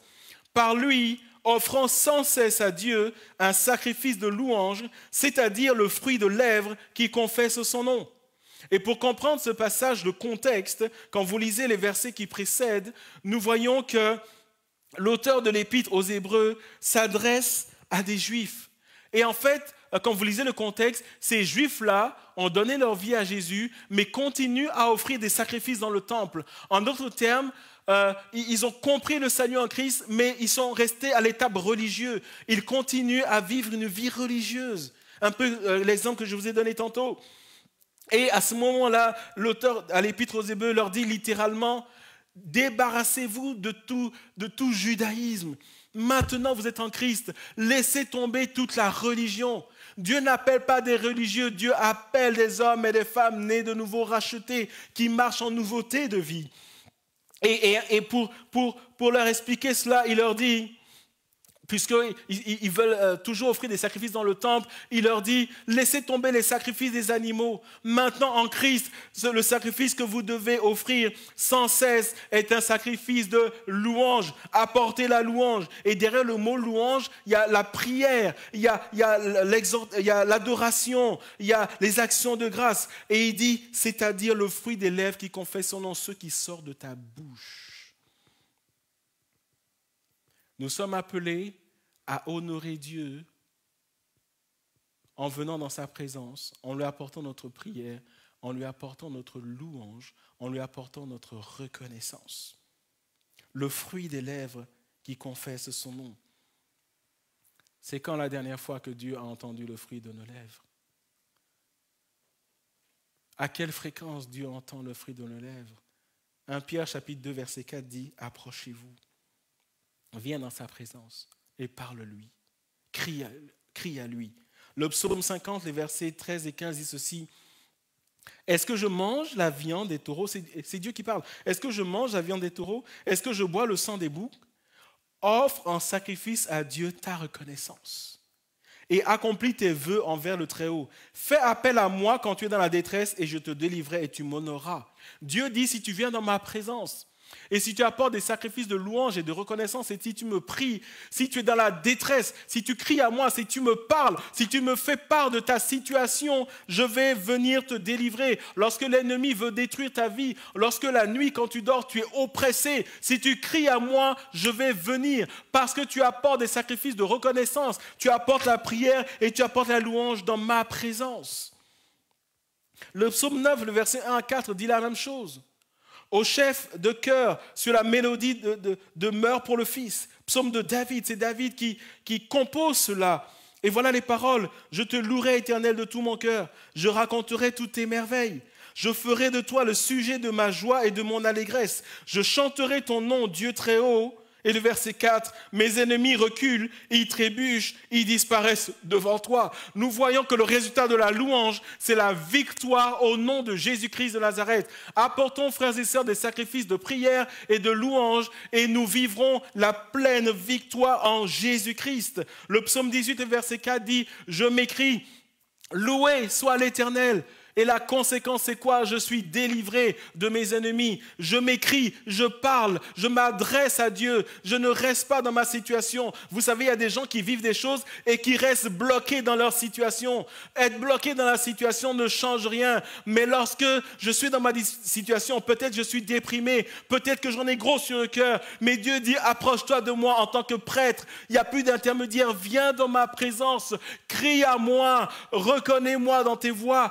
Loue-moi, exprime-moi ta reconnaissance parce que même quand tu ne le vois pas, j'agis. Et alors tu vas expérimenter la victoire en Jésus-Christ. Je m'écris, loué soit l'Éternel et je suis délivré de tous mes ennemis. J'ai failli dire Alléluia, mais personne ne va me répondre. Mais je dis quand même, Alléluia, et je suis délivré de mes ennemis. Éphésiens chapitre 5, verset 19, pour terminer ce message, et je vais inviter David à revenir avec moi sur l'estrade. Éphésiens chapitre 5, verset 19, « Entretenez-vous par des psaumes, par des hymnes et par des cantiques spirituels, chantant et célébrant de tout votre cœur les louanges du Seigneur. » J'en ai parlé dimanche dernier, frères et sœurs, quand ça ne va pas, quand tu as envie de rien. chante, loue Dieu, chante en langue et tu vas voir qu'il va se passer quelque chose. Tu vas voir que ta vision de ta situation, elle va changer. Vous savez, il y a des gens qui pleurent tout le temps. Oui, nous pleurons, il m'arrive de pleurer. Parfois c'est dur, parfois difficile, mais ne nous arrêtons pas s'il vous plaît aux pleurs, rentrons dans la louange, rentrons dans l'adoration. On nous parle de psaumes, mais il ne faut pas le prendre littéralement.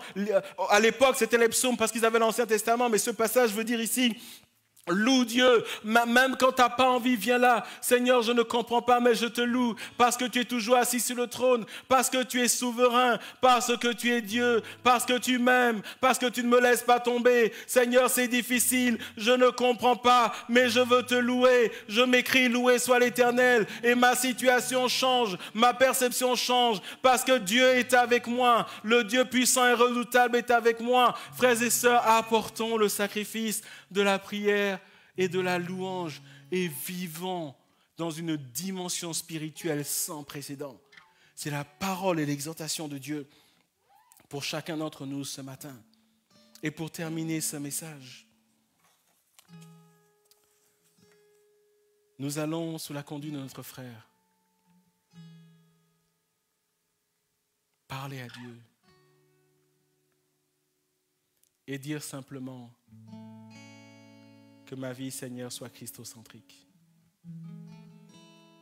Si tu es un ado, un jeune, père de famille, mère de famille, mère célibataire, avec ou sans enfant, peut-être que tu n'as pas la garde de tes enfants ou garde partagée, jeune adulte, homme, femme,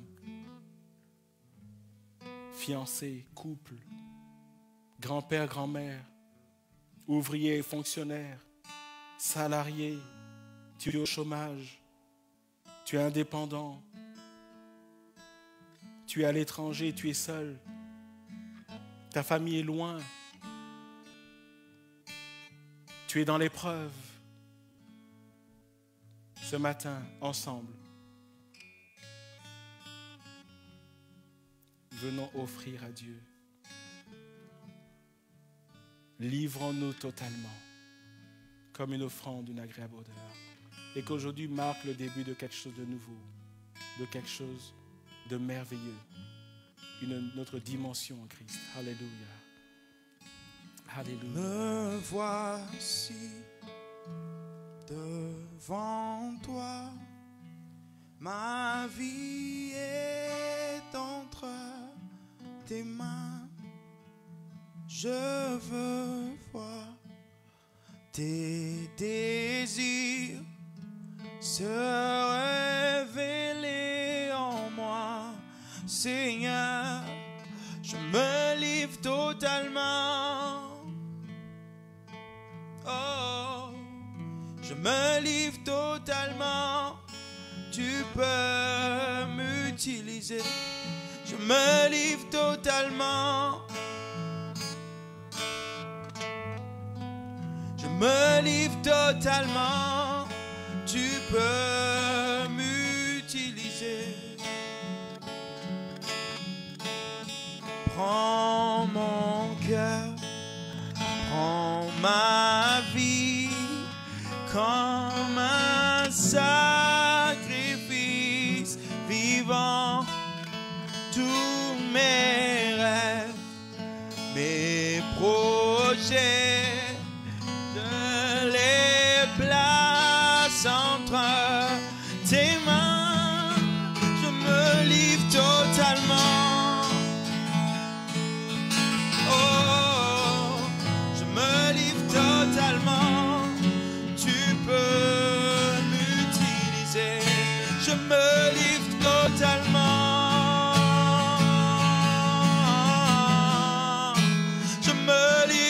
Totalement, tu peux m'utiliser.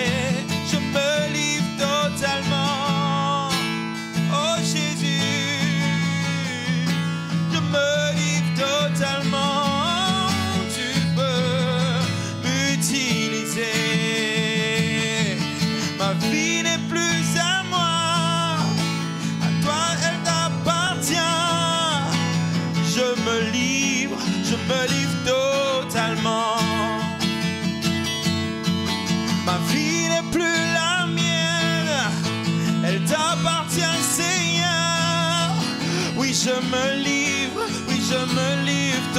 totalement. Ma vie n'est plus la mienne, elle t'appartient, Seigneur. Oui, je me livre totalement. Oui, je me livre totalement. Je me livre totalement. Tu peux m'utiliser. Je me livre totalement. Je me livre totalement. Tu peux m'utiliser.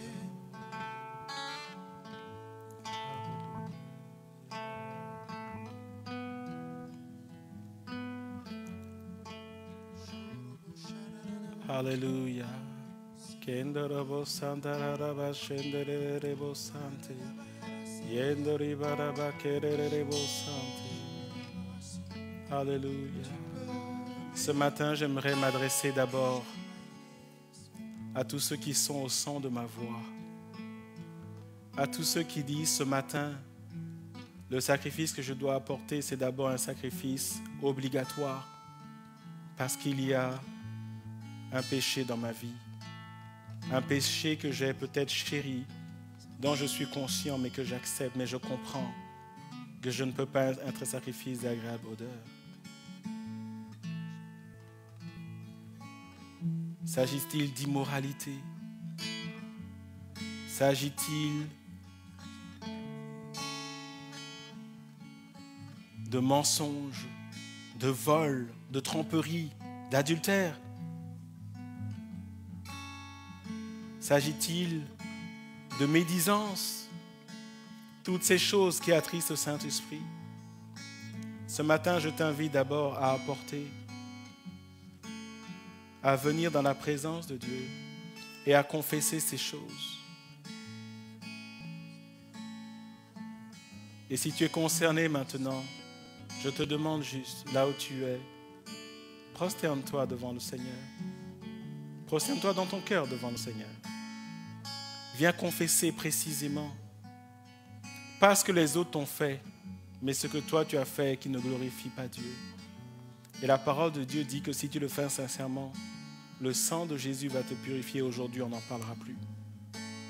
Si tu es concerné par cela, je t'invite à le faire maintenant. Et je veux m'adresser maintenant à tous ceux qui disent, Seigneur, il est temps que je te mette au centre de ma vie. Il est temps que je me livre totalement comme un sacrifice vivant. Quelqu'un peut dire aujourd'hui, Seigneur, je crois que ma vie n'est pas d'une agréable odeur. Quelqu'un peut dire, Seigneur, aujourd'hui, moi-même, je n'aime pas cette odeur. À plus forte raison, je suis sûr que toi, tu ne l'aimes pas.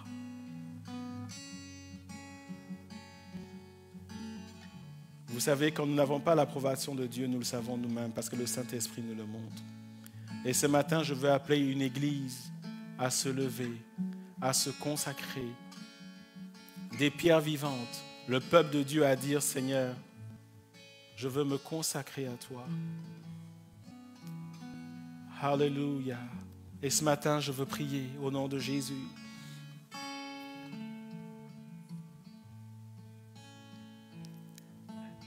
Nous venons à toi, Père, dans le nom de Jésus. Et ce matin, nous venons devant le Saint-Trône parce que tu nous demandes de nous approcher. Merci, Seigneur, parce qu'au moins du sang de Jésus, nous avons une entrée libre dans le sanctuaire. Et ce matin, je viens, Seigneur, prosterner devant le sanctuaire. Je viens devant le Saint-Trône reconnaissant que tu es le Dieu grand, tu es le Dieu puissant, tu es le Dieu fort dans les combats, tu es le Dieu saint, tu es le Dieu qui ne change pas, tu es le Dieu transcendant, tu es le Dieu éternel. Et ce matin, je veux te prier, Seigneur, toi qui es le Dieu qui agit pour toutes les personnes, Seigneur, qui savent, Seigneur, qu'elles doivent t'apporter une offrande obligatoire parce que ces personnes sont séparées de toi. Je prie pour le salut des âmes ce matin. Je prie, Seigneur, pour la conviction de péché et pour le pardon des péchés au nom de Jésus, afin que des âmes soient arrachées des mains de l'ennemi. Et ce matin, je prie, Seigneur, pour un peuple de Dieu qui se lève et qui te glorifie. dans sa vie, dans ses activités, quel que soit son âge. Le peuple de Dieu que tu t'es choisi, Seigneur. Je prie, Seigneur, pour un vent nouveau. Je prie pour un changement de mentalité. Je prie pour des consécrations. Je prie pour des communions. Je prie, Seigneur, qu'on arrête les m'as-tu vu, mais qu'on vienne, Seigneur, devant le Saint-Trône et que nous puissions nous livrer totalement. Je prie pour une église, Seigneur, qui se livre totalement dans le nom de Jésus. Et qu'en ces temps de confinement, une église qui fait la différence dans le nom de Jésus. Merci, Saint-Esprit, pour ton action au milieu de nous. Merci, Seigneur, parce que tu changes les vies, tu changes les familles, tu touches les jeunes, tu touches les jeunes adultes, tu touches des fiancés, tu touches, Seigneur, des grands-parents, tu touches chaque catégorie, tu touches ton peuple, Seigneur, parce que tu es un Dieu vivant. Alléluia, je te loue, Seigneur. Je proclame des délivrances dans le nom de Jésus. Je proclame, Seigneur, des opprimés qui sont renvoyés libres au nom de Jésus, ceux qui sont empêchés de s'offrir à toi. Je prie pour leur délivrance dans le nom de Jésus-Christ de Nazareth. Qu'au nom de Jésus, les chaînes tombent. Qu'au nom de Jésus, les opprimés soient renvoyés libres. Et parce que tu es un Dieu bon, je prie pour des guérisons, je prie pour des signes, je prie pour des prodiges, je prie pour des situations qui changent. Dans le nom de Jésus. Alléluia. Alléluia. Confirme ta parole, Seigneur. Au nom de Jésus. Au nom de Jésus. Que Dieu bénisse chacun d'entre nous. Et David, je vais te demander de reprendre ce chant, s'il te plaît. On va laisser ce chant passer sur notre cœur avant que Samuel vienne donner les annonces. Et je nous demande juste de... Il ne s'agit pas de regarder David, mais que ces paroles soient nôtres. Que nous puissions reprendre ce refrain, le fredonner, qu'il reste dans notre pensée, dans le nom de Jésus. Alléluia. Alléluia. Je me livre totalement. Alléluia. Je me livre totalement. Tu peux m'utiliser. Je me livre totalement. Je me livre totalement. Tu peux m'utiliser. Je me livre totalement. Je me livre totalement. Tu peux m'utiliser. Ma vie n'est plus à moi. Elle t'appartient, Seigneur. Oui, je me livre totalement. Ma vie n'est plus à moi. Seigneur, elle t'appartient.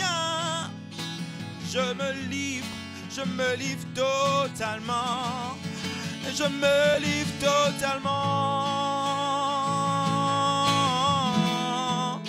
Je me livre totalement. Tu peux m'utiliser. Je me livre totalement. Je me livre totalement. Tu peux m'utiliser. Amen. Nous allons laisser la place à une sœur qui va nous partager, Rachel va nous partager un don spirituel qu'elle a reçu de la part du Seigneur. Je vais lui laisser la place.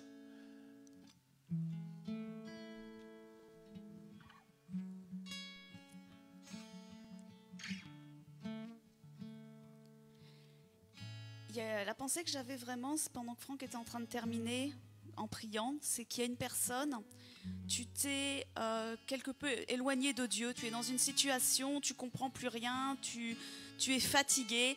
Et la question que j'avais, que Dieu te pose, c'est qu'est-ce qui se passe ? Non pas que Dieu ne sait pas ce qui se passe dans ta vie, il sait très bien ce qui se passe dans ta vie, mais il te pose cette question, qu'est-ce qui se passe ? Parce qu'il attend que tu viennes devant lui, dans sa présence, et que tu lui racontes, que tu lui vides ton cœur tout simplement, que tu reviennes auprès de lui. Et ce qu'il te demande, c'est de reprendre ta Bible. Tu as laissé ta Bible sur le côté parce que tu es fatigué de ta situation. Dieu te demande ce matin, il te pose une question, il te dit qu'est-ce qui se passe ? Il te demande de venir lui parler et il te demande de reprendre ta Bible parce que lui veut aussi te parler dans ta situation. Il veut te répondre à tes questions, à tes interrogations. Qu'est-ce qui se passe ? Et reprends ta Bible ce matin, c'est la parole de Dieu pour toi.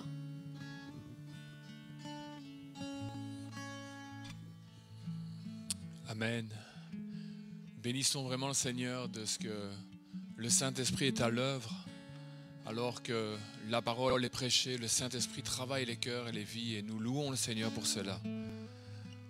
Merci Pasteur Franck, merci David, que le Seigneur vraiment te bénisse. Nous remercions le pasteur Daniel Costanza qui nous prête David, que le Seigneur bénisse son Église et bénisse tous nos frères et sœurs au Christian Center.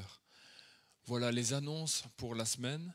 À partir de mardi 1er décembre, 19h, nous allons poster le dernier atelier sur comment méditer la parole de Dieu. Et ce sera le pasteur Franck qui nous apportera donc la dernière partie de cette thématique. Dimanche prochain, notre live, nous serons le 6 décembre, notre live dès 10h sur le réseau, la page Facebook. Vraiment, frères et sœurs, que le Seigneur vous bénisse et que nous puissions repasser cette parole, que nous puissions repasser ces chants. Et comme notre pasteur nous le disait tantôt, que nous puissions tout au long de la semaine nous entretenir avec des hymnes, des psaumes, des cantiques, les uns avec les autres. Que le Seigneur vous bénisse. Nous vous souhaitons un bon dimanche, un bon début de semaine et que l'Éternel vous garde vos familles, vos maisons et que toute la grâce vous accompagne tout au long de la semaine. À très bientôt. Amen.